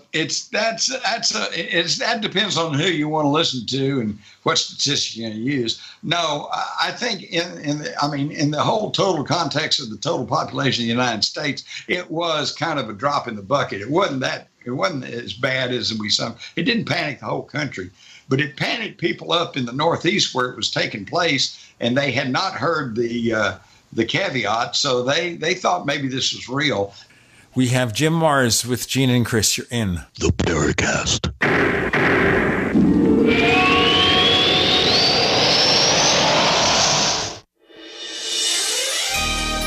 Thank you for listening to GCN. Be sure to visit GCNlive.com today. We also have swag. We have all these exclusive Paracast things that you can buy. We've got 60 or so different items, and entails T-shirts, sleeves for notebook computers, iPad cases, mouse pads, the Paracast Jumbo tote bag, all sorts of T-shirts and jackets and stuff like that for men and women. We have a Paracast aluminum water bottle. All this stuff, you go to store.theparacast.com, store.theparacast.com. What makes it special is that the items are the best quality, great T-shirts, fabrics, and they have our official logo on them. That's what makes them special, in multiple sizes and colors. We even have stuff for children, stuff for women, stuff for men. We have all sorts of sizes, like small up to X large. A lot of good stuff. That's the swag from the Paracast. If you go to store.theparacast.com, stop by and take a shopping tour. We use cell phones against our heads every day. But now a landmark U.S. government study confirms increased health risks from exposure to EMF radiation emitted from these devices. The time to protect yourself is now. The solution is Defender Shield. Proudly made in the USA, Defender Shield blocks virtually 100% of EMF radiation emitted from cell phones, tablets, and laptops. Buy now at DefenderShield.com. Use discount code DEFENDER for 10% off. DefenderShield.com, the worldwide leader in EMF radiation protection.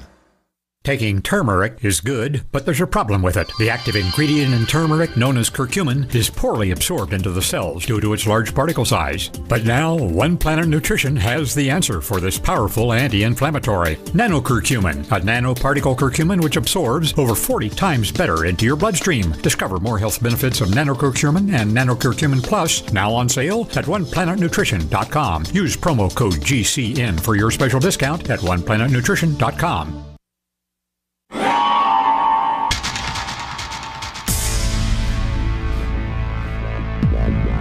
Welcome back to the Paracast, the gold standard of paranormal radio. And now, here's Gene Steinberg.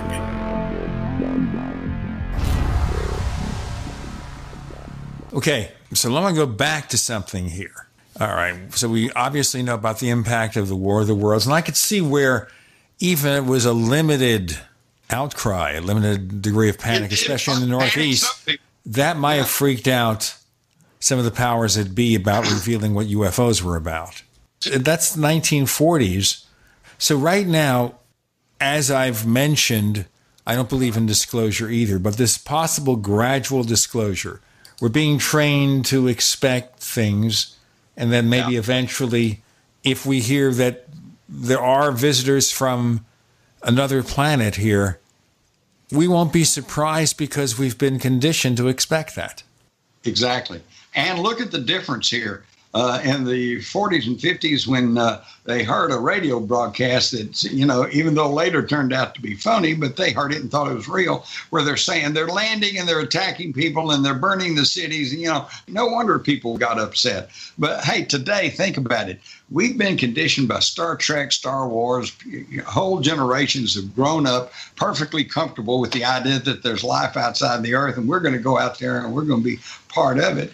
To the point to where, just think, what do you think, guys? If President Trump was to come on the TV tomorrow and say, we have information that we're being visited by extraterrestrials, people from other planets, but there doesn't seem to be any hostility, nobody's been hurt, your government's on the job, we're going to be keeping close tabs on this, and we'll let you know what we find out. Personally, I don't think it'd be a big thing. I think there would be some ripples in the media, and then, the bills would still come in, and everybody just keep going on with their life. I just don't think it would be that big an upset today. Yeah, but I'd lose a few bets and a few $100s. Chris, we have some questions coming in from our forums at forum.theparacast.com. You want to maybe bring up one or two right now?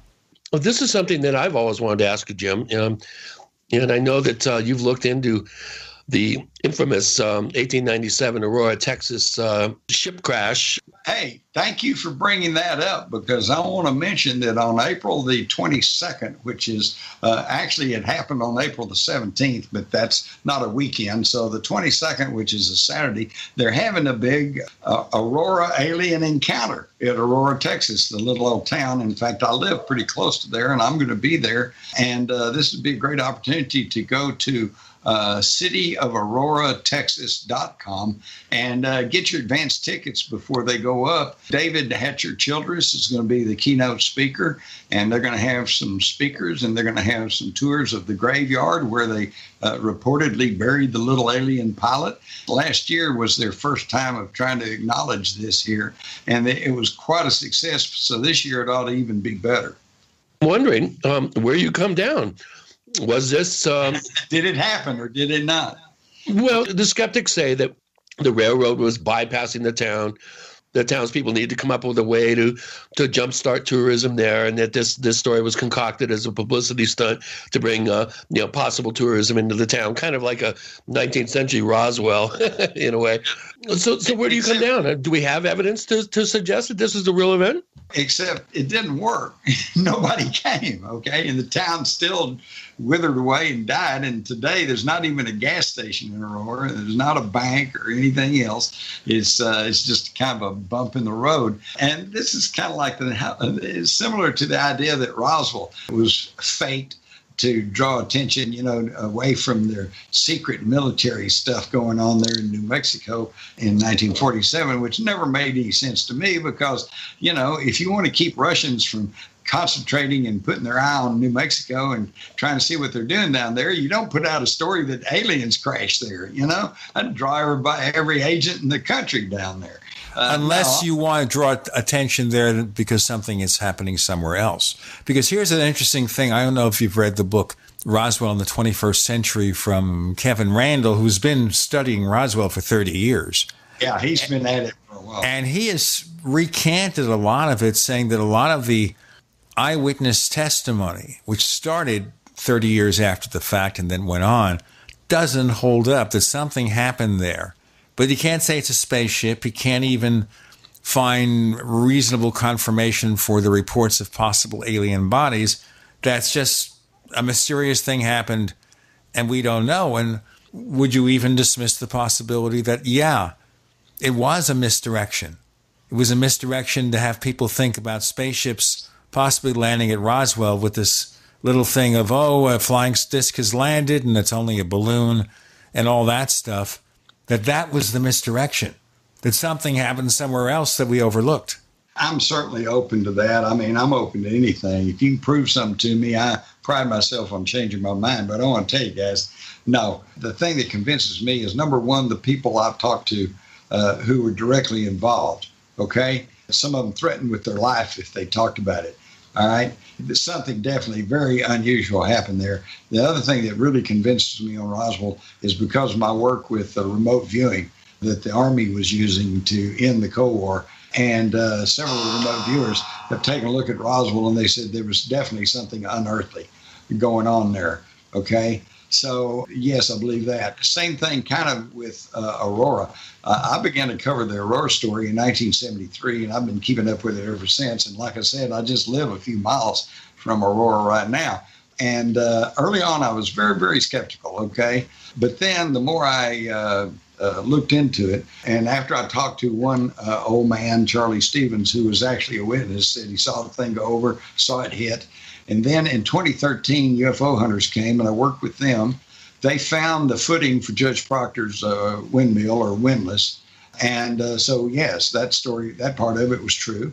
They found little BBs of molted aluminum embedded in trees and rocks around the cross site. In other words, something had exploded there. They had the aluminum tested, and although it was aluminum, it was not the same composite as modern day aluminum. And then I went back and checked that aluminum in 1897 they had just developed the technique for making aluminum, and it was more expensive than gold at that time. So you wouldn't have just, stuck some of that stuff around. So anyway, that and the fact that the grave was there, I was there when I actually saw the headstone, which showed an inverted V with circles, kind of like a spaceship with portholes. And that got taken up and missing. And then there was some metal we found in the grave, and that was then later mysteriously extracted by somebody with some sophisticated equipment. There's just too much going on to it.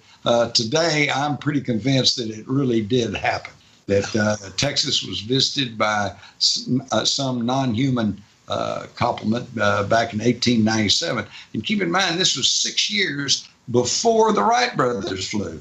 Right. And in all my work, in all my years with UFOs, I kept thinking, boy, wouldn't it be great if there was a well-documented UFO incident that occurred before there was anything in the air. Because, all my life, they were saying, well, it's just misidentified satellites and aircraft and blah, blah, blah. Well, how about if there was nothing like that in the air? Well, Jacques Vallée and Chris Aubeck wrote Wonders in the Sky with 500 examples of unusual unexplained aerial occurrences documented before 1880. Exactly. That's true. In fact, you can go all the way back to the Bible, Ezekiel and his fiery wheel. You go all the way back to the Sumerians, the world's first great technologically advanced civilization. And they wrote down on their clay tablets, which still exist, and they said 325,000 years ago, the Anunnaki arrived. And the Anunnaki, that translates as those who came from the heavens and landed on the earth. So, yeah, they've been with us. Guys, this is actually good news, because what this tells me is I don't think we really have to worry about a Independence Day type invasion of the earth and burning the cities and killing people and everything, because if that was the plan, and since we now know and it can be established that there's been these reports of flying machines all the way back through recorded history, then why didn't they attack us back when we were in the Stone Age instead of waiting until we've got space platforms and laser guns and everything else? So I don't think that's the plan. I don't think we have to worry about an armed alien invasion. We've got more to come with Jim Mars and Gene and Chris. You're in the Paracast.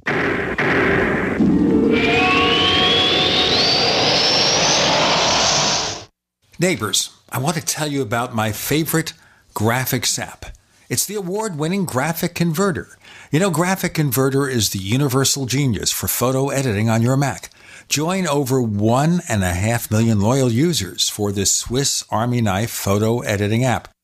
It gives you all you expect from a top-flight image editing app with tons of features, and most important, it's easy to use.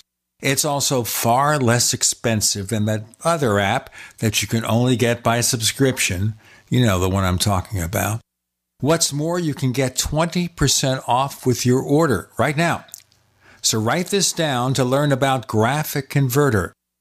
Go to www.lemkesoft.de/Gene. Let me spell that. www.lemkesoft.de/Gene.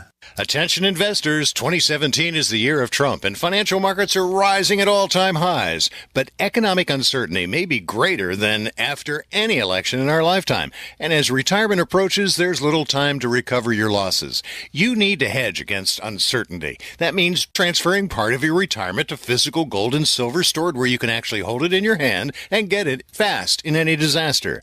It's a perfect time to buy. Prices are low and expected to climb. Make Augusta Precious Metals your personal gold and silver provider. Augusta cares for your financial position and helps you make good decisions. And they're A+ rated by the Better Business Bureau. Get Augusta's free gold and silver IRA guide. What you learned could help you weather any economic storm. There's no obligation. Just call toll-free. Call 855-222-5857. That's 855-222-5857. Again, 855-222-5857. Trust Augusta. Protect your retirement today. Paid non-attorney spokesperson Adam Pulaski of the Pulaski Law Firm with principal office in Houston, Texas is the attorney responsible for the content of this ad. This ad is not legal advice, and the choice of a lawyer should not be based solely upon advertisement. Services may not be available in all states. Attention Xarelto users. If you or a loved one took Xarelto and suffered a serious bleeding event, you may be entitled to financial compensation. Xarelto is a popular prescription blood thinner used to prevent blood clots and protect patients from strokes. These serious bleeding events have led to numerous cases of hospitalization and even death. Phone lines are open 24/7. Call 800-261-0937. That's 800-261-0937. All right, guys, we're ready for our Four Seasons sunroom, and Daddy's gonna get a rec room with refreshments. Oh no, we'll be sleeping under the stars. Mom, what about the one with, the fun? Nice try, little bro. It's a gym. My gym. Hey, Grandma's getting her Four Seasons garden room. Weather tight and still like being outdoors. Maybe a living room. Oh no, wait, a family hub. Yeah! No matter what the budget, the season, or the climate, Four Seasons sunrooms let you and your family enjoy the outdoors inside. Call now to hear more about these great offers from the premier manufacturer of sunrooms since 1975. More reasons for Four Seasons now. To find out more, call toll-free 800-848-6333. That's 800-848-6333. By now you know that wireless technology like cell phones do in fact pose dangers to the health and privacy of everyone. Blockit Pocket's wide range of products are unmatched in providing the protection you deserve. No scare tactics, just common sense. BlockitPocket.com offers quality American-made options to alleviate and eliminate these invisible dangers. Learn more at BlockitPocket.com or call 888-315-9618. BlockitPocket.com, enhancing health and privacy.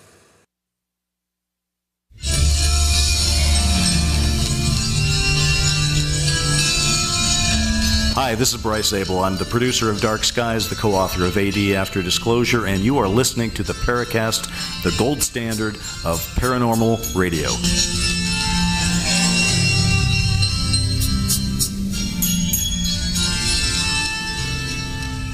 So we don't have to worry that ET is here to harm us rather than help us, unless it's a different race of ET, of course. But what about the possibility here, which sometimes we mention, Jim Mars, that we were seeded here by the aliens, or they did some genetic manipulation with the locals? Right, or we were brought here. That we're actually the aliens, and they're more terrestrial than we are. You know, that is actually more than a theory, because that was actually written down 2,000 years, 3,000 years before the Bible was ever written down. They're in the Sumerian tablets, and they go into some detail as to how that these Anunnaki, these visitors from space, took the egg of a primitive Earth woman, out of Africa, apparently, so maybe we could call her Lucy, and they impregnated the egg with the sperm of an Anunnaki male, and then put the fertilized egg in the womb of a Anunnaki female who carried it to term, and then through a cesarean section, delivered a healthy, breathing hybrid that was kind of a cross between these two that they call the Adam or the Adama. All right.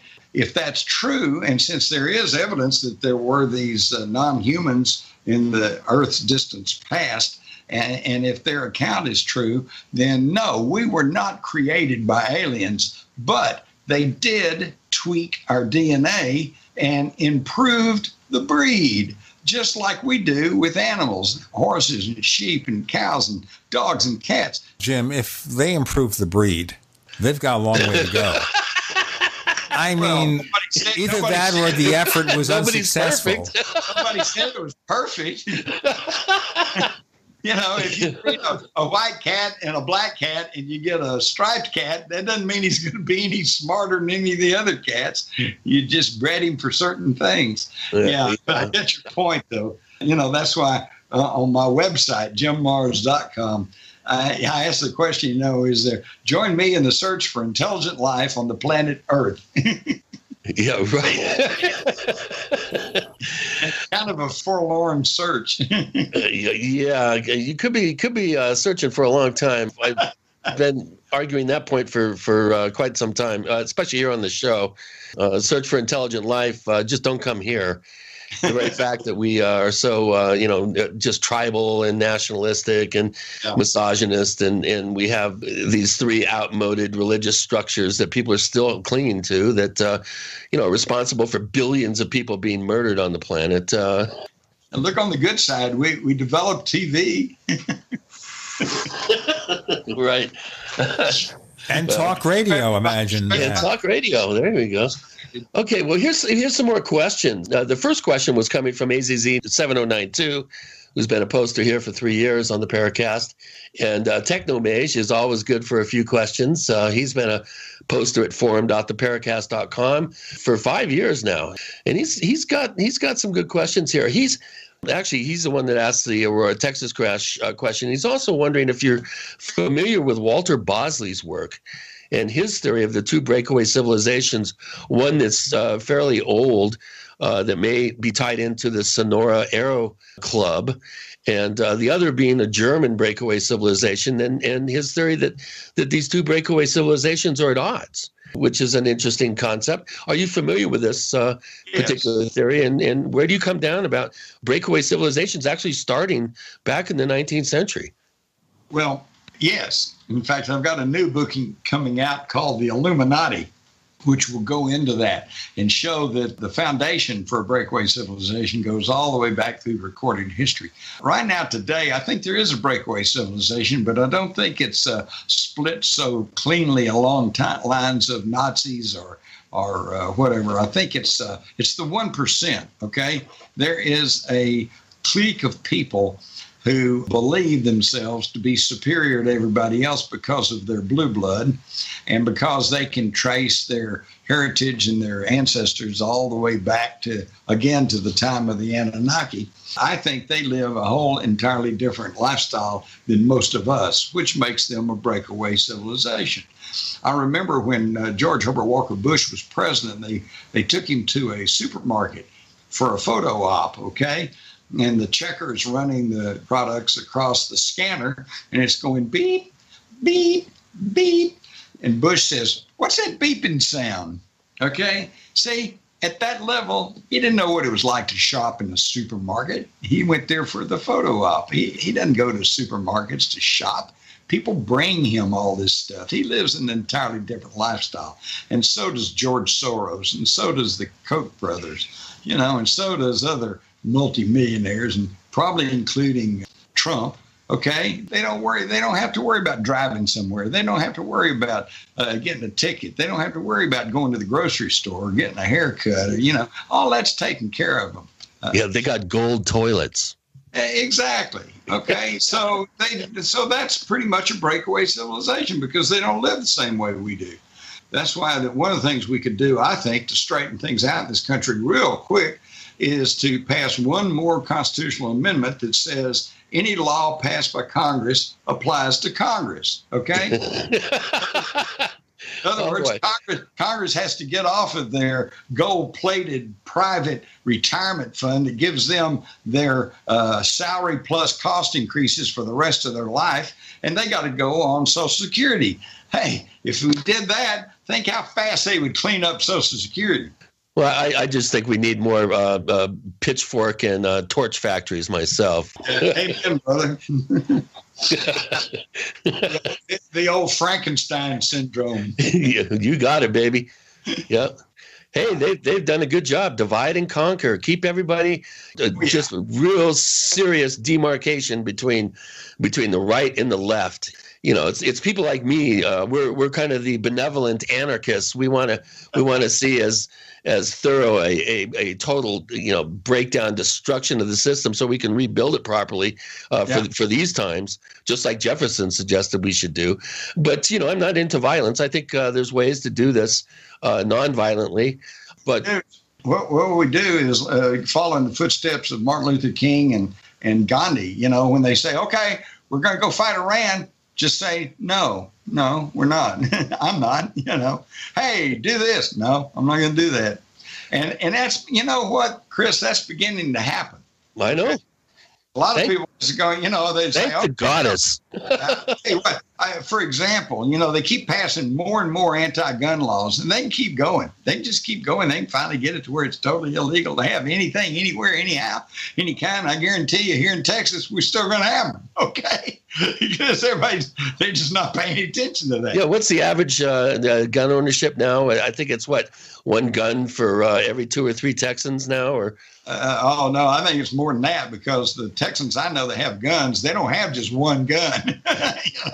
So I think probably, I don't think I'd be too far off the mark if I said there are enough guns in Texas to arm every single citizen in the state. Well, if we have alien technology, though, it's not going to matter. It's just going to be disintegrated. We got more to come with Gene, Chris, and Jim Mars. You're in the Paracast.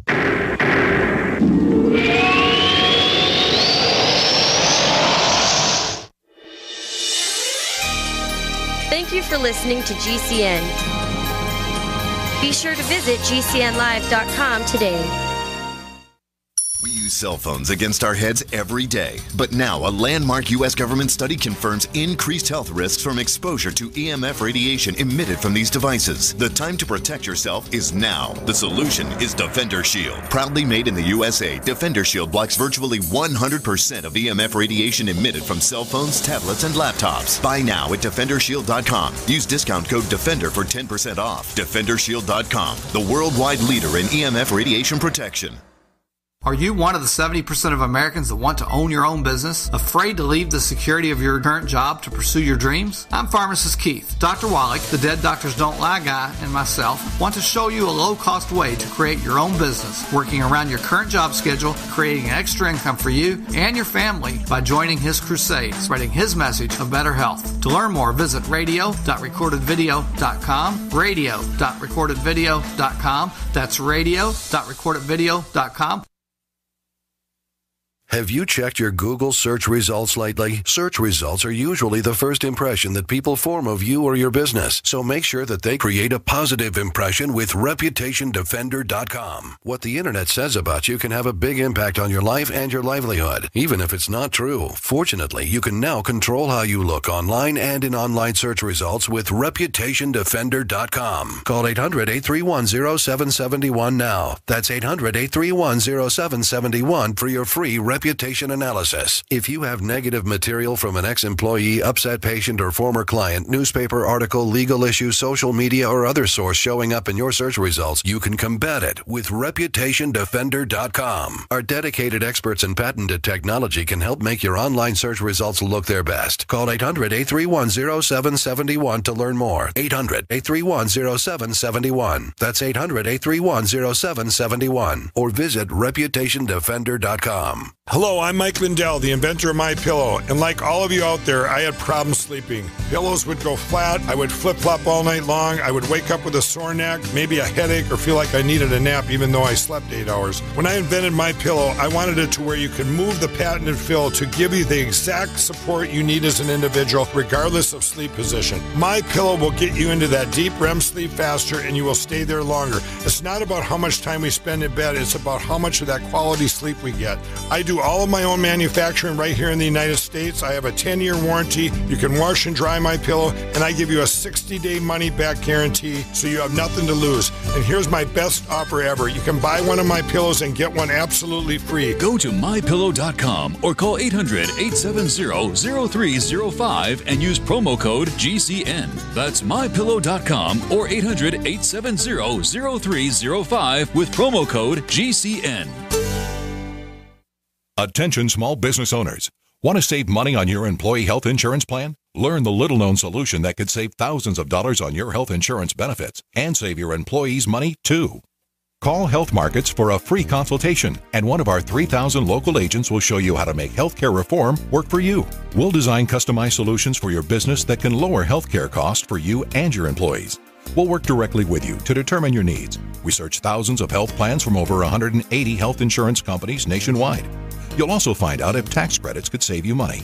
Best of all, the service is free of charge. See why Health Markets has enrolled Americans in more than 2 million insurance policies. You don't have to wait for open enrollment to lower your cost. Call now. Find out how much you and your employees could be saving. Representatives are standing by to assist you. Call 800-930-5137. That's 800-930-5137. 800-930-5137.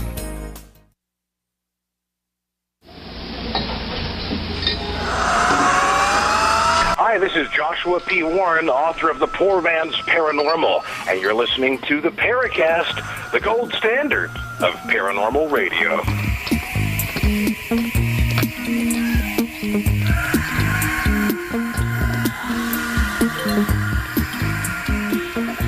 So as I said, Jim Mars, even if we arm the people, and I live in Arizona, so certainly there are lots and lots of weapons here. Ooh, if we have access to advanced technology from ET, it's not going to make a difference. That's true. But that depends on who's using the advanced technology. You know, who's going to benefit if there are ETs, if they are have advanced weaponry, and if they are willing to share it with us. Do you really think they're going to give it to you? Well, you know, present tense accepted. I don't. Well, if they did, Barbara would abscond with it, and she'd say, "No, I'm taking this. You're not taking this out with you."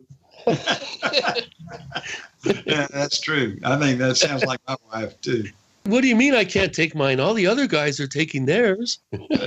That was the rationale that I would offer, an argument that I would give to my mother time and time again. Well, Mom, everybody else is doing it, you know? Yeah, exactly. You know what her response was? You know, this is the old classic. She says, well, if everybody's going to go jump off the cliff, are you going to go too? yeah, exactly. Well, hey, welcome to the Great American Pubic. Yeah. Okay, this is a question from AZZ7092. I misquoted before. He's asked several questions here. One is about Dulce in the Dulce base at the Hickory Apache Reservation in north central New Mexico. And then the other is about Skinwalker Ranch, what you think about that and where you come down on that. Where do you come down on some of these fantastic underground alien base theories and stories, as opposed to the conventional, deep underground military bases or DUMBs or the continuation of government facilities, which there are 129 of them. And as Richard Sauter, probably one of the top experts in that field, has disturbingly come up with, is there's absolutely no funding that he could find in any appropriations bill in Congress to fund the 129 known deep underground military and continuation of government facilities. But that's one whole thing that we kind of know about. But what about this whole Dulce and Skinwalker Ranch and as soon as they disturb the ground and all sorts of weird stuff starts happening? Do you think there's some sort of weird underground aspect to a lot of this so-called paranormal pop culture stuff? Yeah, I do. And most of the reason for that is I've talked to too many people who claim that they have been in those tunnels, okay, and been in some of those bases. I've even visited some myself. I hadn't actually gone into the secret down deep parts of them, but I've been in the entrances and seen where you can drive whole trucks through there, okay? So, yeah, I think those exist. And back to your question about where they get the money to pay for something like this, because obviously it's not in the published budget. All right. But then wait a minute. Let's stop and think. The day before 9/11, on September the 10th of 2001, Donald Rumsfeld announced that the Pentagon could not account for $2.3 trillion. Today, that's up to like $8 trillion. And of course, we know they were paying $1,000 for a toilet seat and $2,000 for a gold wrench. And $8 trillion is a lot of money. That could fund underground shelters and the space program, How could they be missing $8 trillion when that is, multi-times more than even this year's entire defense budget? So there's a lot of money missing through there, and that could go to these type things. Now, as far as Dulce and, the war between the aliens and the guys at Dulce and Skinwalker Ranch and some of the stories floating around for that, that's in my file, okay? And let me explain that. When I get a bit of information, it goes contrary to everything else I pretty much know or think I know, I just go, I don't buy into it, lock, stock, and barrel, and I don't just immediately discard it. I put it in my file. And then I wait to see for further information. And as other information comes in, you finally get enough to where you can say, well, I don't think there's anything to that. You empty the file into the wastebasket.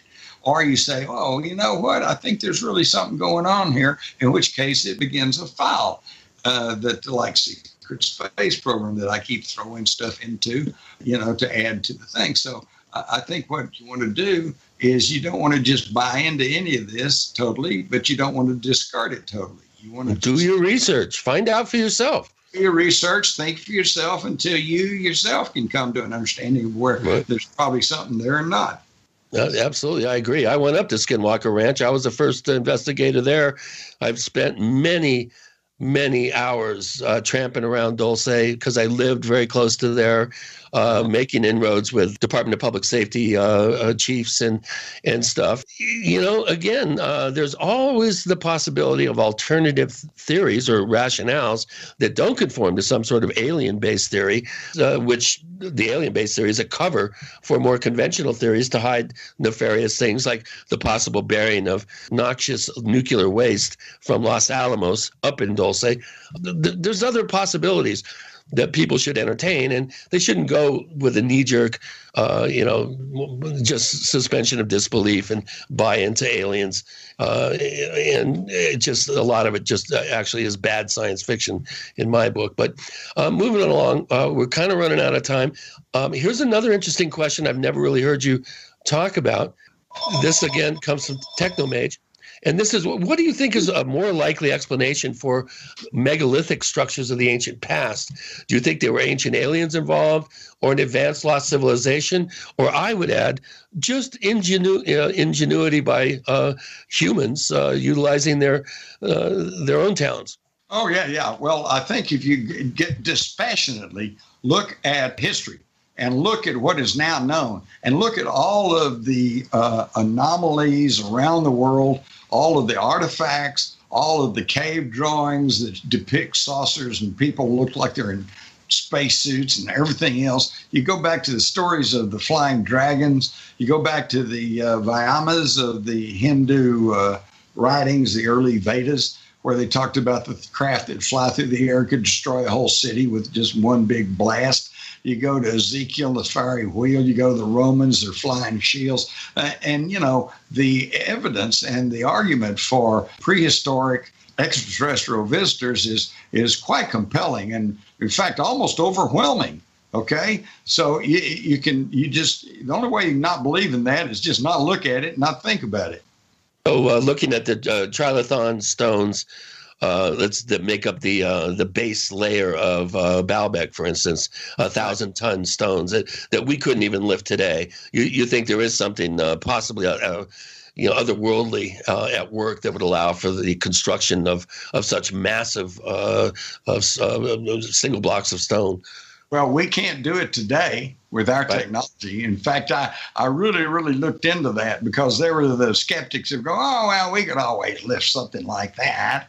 And no, let me tell you what I found. Those massive, massive stones in Baalbek, there are only two cranes in the entire world, one in England, one in, I think, Germany, in Europe, that possibly could even lift those things, okay?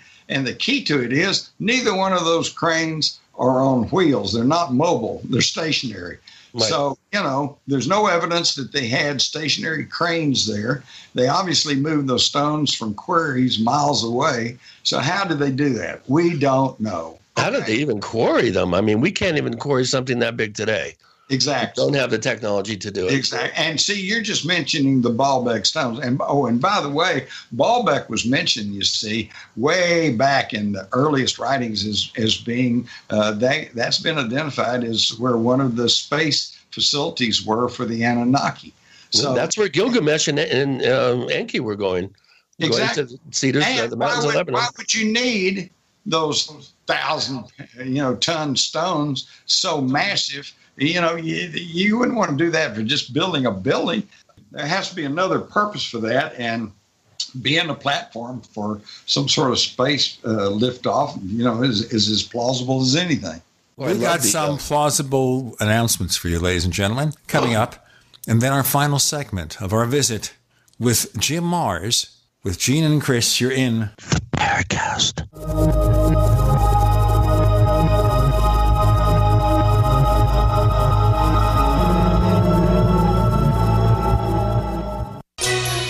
Thank you for listening to GCN. Visit GCNlive.com today. We also have swag. We have all these exclusive Paracast things that you can buy. We've got 60 or so different items, and entails T-shirts, sleeves for notebook computers, iPad cases, mouse pads, the Paracast Jumbo tote bag, all sorts of T-shirts and jackets and stuff like that for men and women. We have a Paracast aluminum water bottle. All this stuff, you go to store.theparacast.com, store.theparacast.com. What makes it special is that the items are the best quality, great T-shirts, fabrics, and they have our official logo on them. That's what makes them special, in multiple sizes and colors. We even have stuff for children, stuff for women, stuff for men. We have all sorts of sizes, like small up to X large. A lot of good stuff. That's the swag from the Paracast. You go to store.theparacast.com, stop by, and take a shopping tour. Now's the time to refresh your home and save at Lumber Liquidators Spring Flooring Kickoff Sale. Our stores are packed with the latest spring trends like modern, waterproof wood look flooring. It's up to 34% off, or choose from more than 200 styles of pre-finished hardwood from $149. Get deals on over 55 varieties of bamboo from $159, more from 59 cents, and special financing. The Spring Flooring Kickoff Sale ends Tuesday. Visit lumberliquidators.com to find a store near you today. This is Dan Pilla. Do you owe the IRS money you can't pay? Are tax debts crippling you? I've defended people from the IRS for over 30 years. I've helped thousands, and I can help you too. I wrote the book on IRS settlement, and I'm telling you, there's no such thing as a hopeless case. Call 800-34-NO-TAX to finally get free of IRS debt. With the IRS's new programs, there's never been a better time to solve your problem. Call 800-34-NO-TAX. That's 800-34-NO-TAX, or my website, danpilla.com. Are you looking to become more self-sufficient? Then you need to have your own energy source. The SolarArc EMP hardened generator is automatic, maintenance-free, and reduces your monthly electric bill. You can also take it off-grid when you go camping. Contact PortableSolarLLC.com or call for details at 972-575-8875 today. Portable Solar LLC gives you everything you need to start using solar energy in less than 1 hour. SolarArc EMP hardened solar generator energy insurance for your family or business. Call Portable Solar LLC today. Message and data rates may apply. Hi, I'm Frank Thomas. When I was playing ball, they called me the Big Hurt. But after I left the game, Mother Nature started putting a big hurt on me. I just couldn't stay in shape like I used to. Turns out, it wasn't my fault. Once you hit 40, your body has less free testosterone, and that can make it harder to get into shape. But luckily, I found out about Nugenics. Nugenics is a unique man-boosting formula powered by Testofen, a patented key ingredient clinically researched to help boost your free testosterone levels. Get a complimentary bottle now by texting PRIME11 to 42424. With Nugenics, you can feel stronger, leaner, with a lot more stamina and energy. And guys, she'll like the difference too. Nugenics is GNC's #1 selling men's vitality product. Get a complimentary bottle now by texting PRIME11 to 42424. Nugenics samples are not available in stores. So again, text PRIME11 to 42424. Hi, this is Ted Anderson. I'm here to tell you about GCNtelecare.com, a team of board-certified doctors assisting you 24 hours a day, 7 days a week, 365 days a year. Within 15 minutes of registration, care your family can afford. Revolutionizing the healthcare industry, virtual consulting providing diagnosis of non-emergency medical issues by phone or secure video on computer or smart mobile devices. GCNtelecare.com. Virtual care anywhere.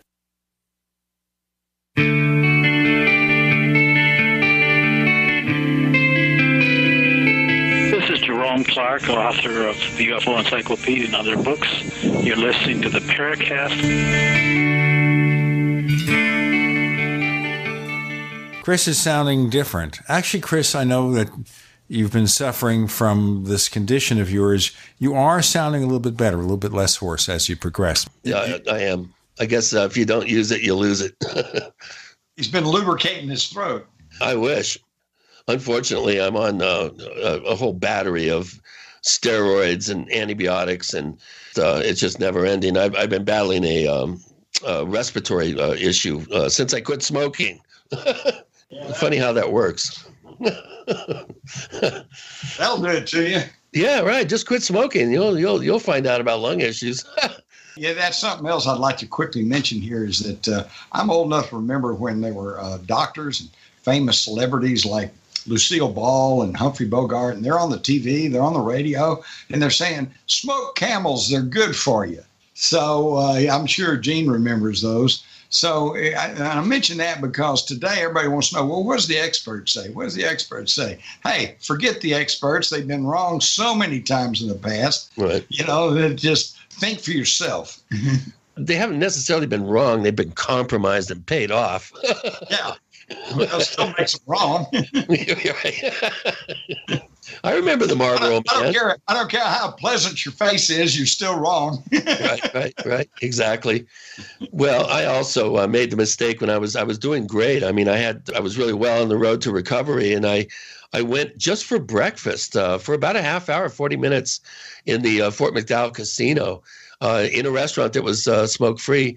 And within an hour and a half of being around all that passive smoke, I literally then fell back into a lung infection. I was just amazed at how quickly it happened. And it's, I've been battling it for almost a week now. I am back on the path of recovery, but unfortunately, I spent a week in the hospital with pneumonia and influenza A. So it's been an interesting beginning of the year for me.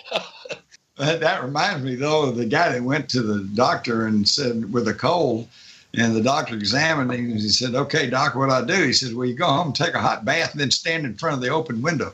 And he says, "Is that going to cure my cold?" And the doctor says, "No, but it'll give you pneumonia, and we can cure pneumonia." Well, actually, you can't cure pneumonia. Once you get it, you never lose it. So that's a little bit of a misnomer, but at least they can treat pneumonia. Wait a minute. Now, when I was maybe 25, I had pneumonia, Chris. Does that mean now, 100 years later, I still have it? Yeah, it's dormant in your lungs. Same with bronchitis. Once you get a lung infection, all it does is go dormant. Yeah, that's true, because I was in the Army at Fort Dix, New Jersey, back in 1969, 70. And that's right when George Filer said the UFO landed there. Well, I believe it. And my lungs have never been the same. Yeah, that's New Jersey. I mean, God, that's about as toxic an environment as you can get. And poor people that live there. Not only was it cold and sleeting and snowing, but it was right near those petroleum tanks. Refineries, yeah. And the stink was terrible. Oh, I know. It's well, I'm glad I'm off the East Coast. I spent many years there, and I'm now in this exact center of Arizona, in the oldest American town. And you'd think that I'd be really super healthy, but I'm working on it. Yeah, energy follows thought. You have to have a positive outcome already lined up in order for it to happen. So, and keep popping massive amounts of vitamin C. Right, and zinc too, and magnesium. Yeah. All right, so let's see. We got a couple of other questions here. This one comes from Visby High Folk, who's been a long, long time poster here at the Paracast. In fact, he's been posting as long as since you've been on the show back in 2010. And he's wondering, what do you think of the Titanic switch story, which I'm not that familiar with, but I know a little bit about it. Is that a little bit too over the top for discussion, or could there be something to it? When I first heard that one, because that happened way back there, and all my life I've been told here's the story of the Titanic.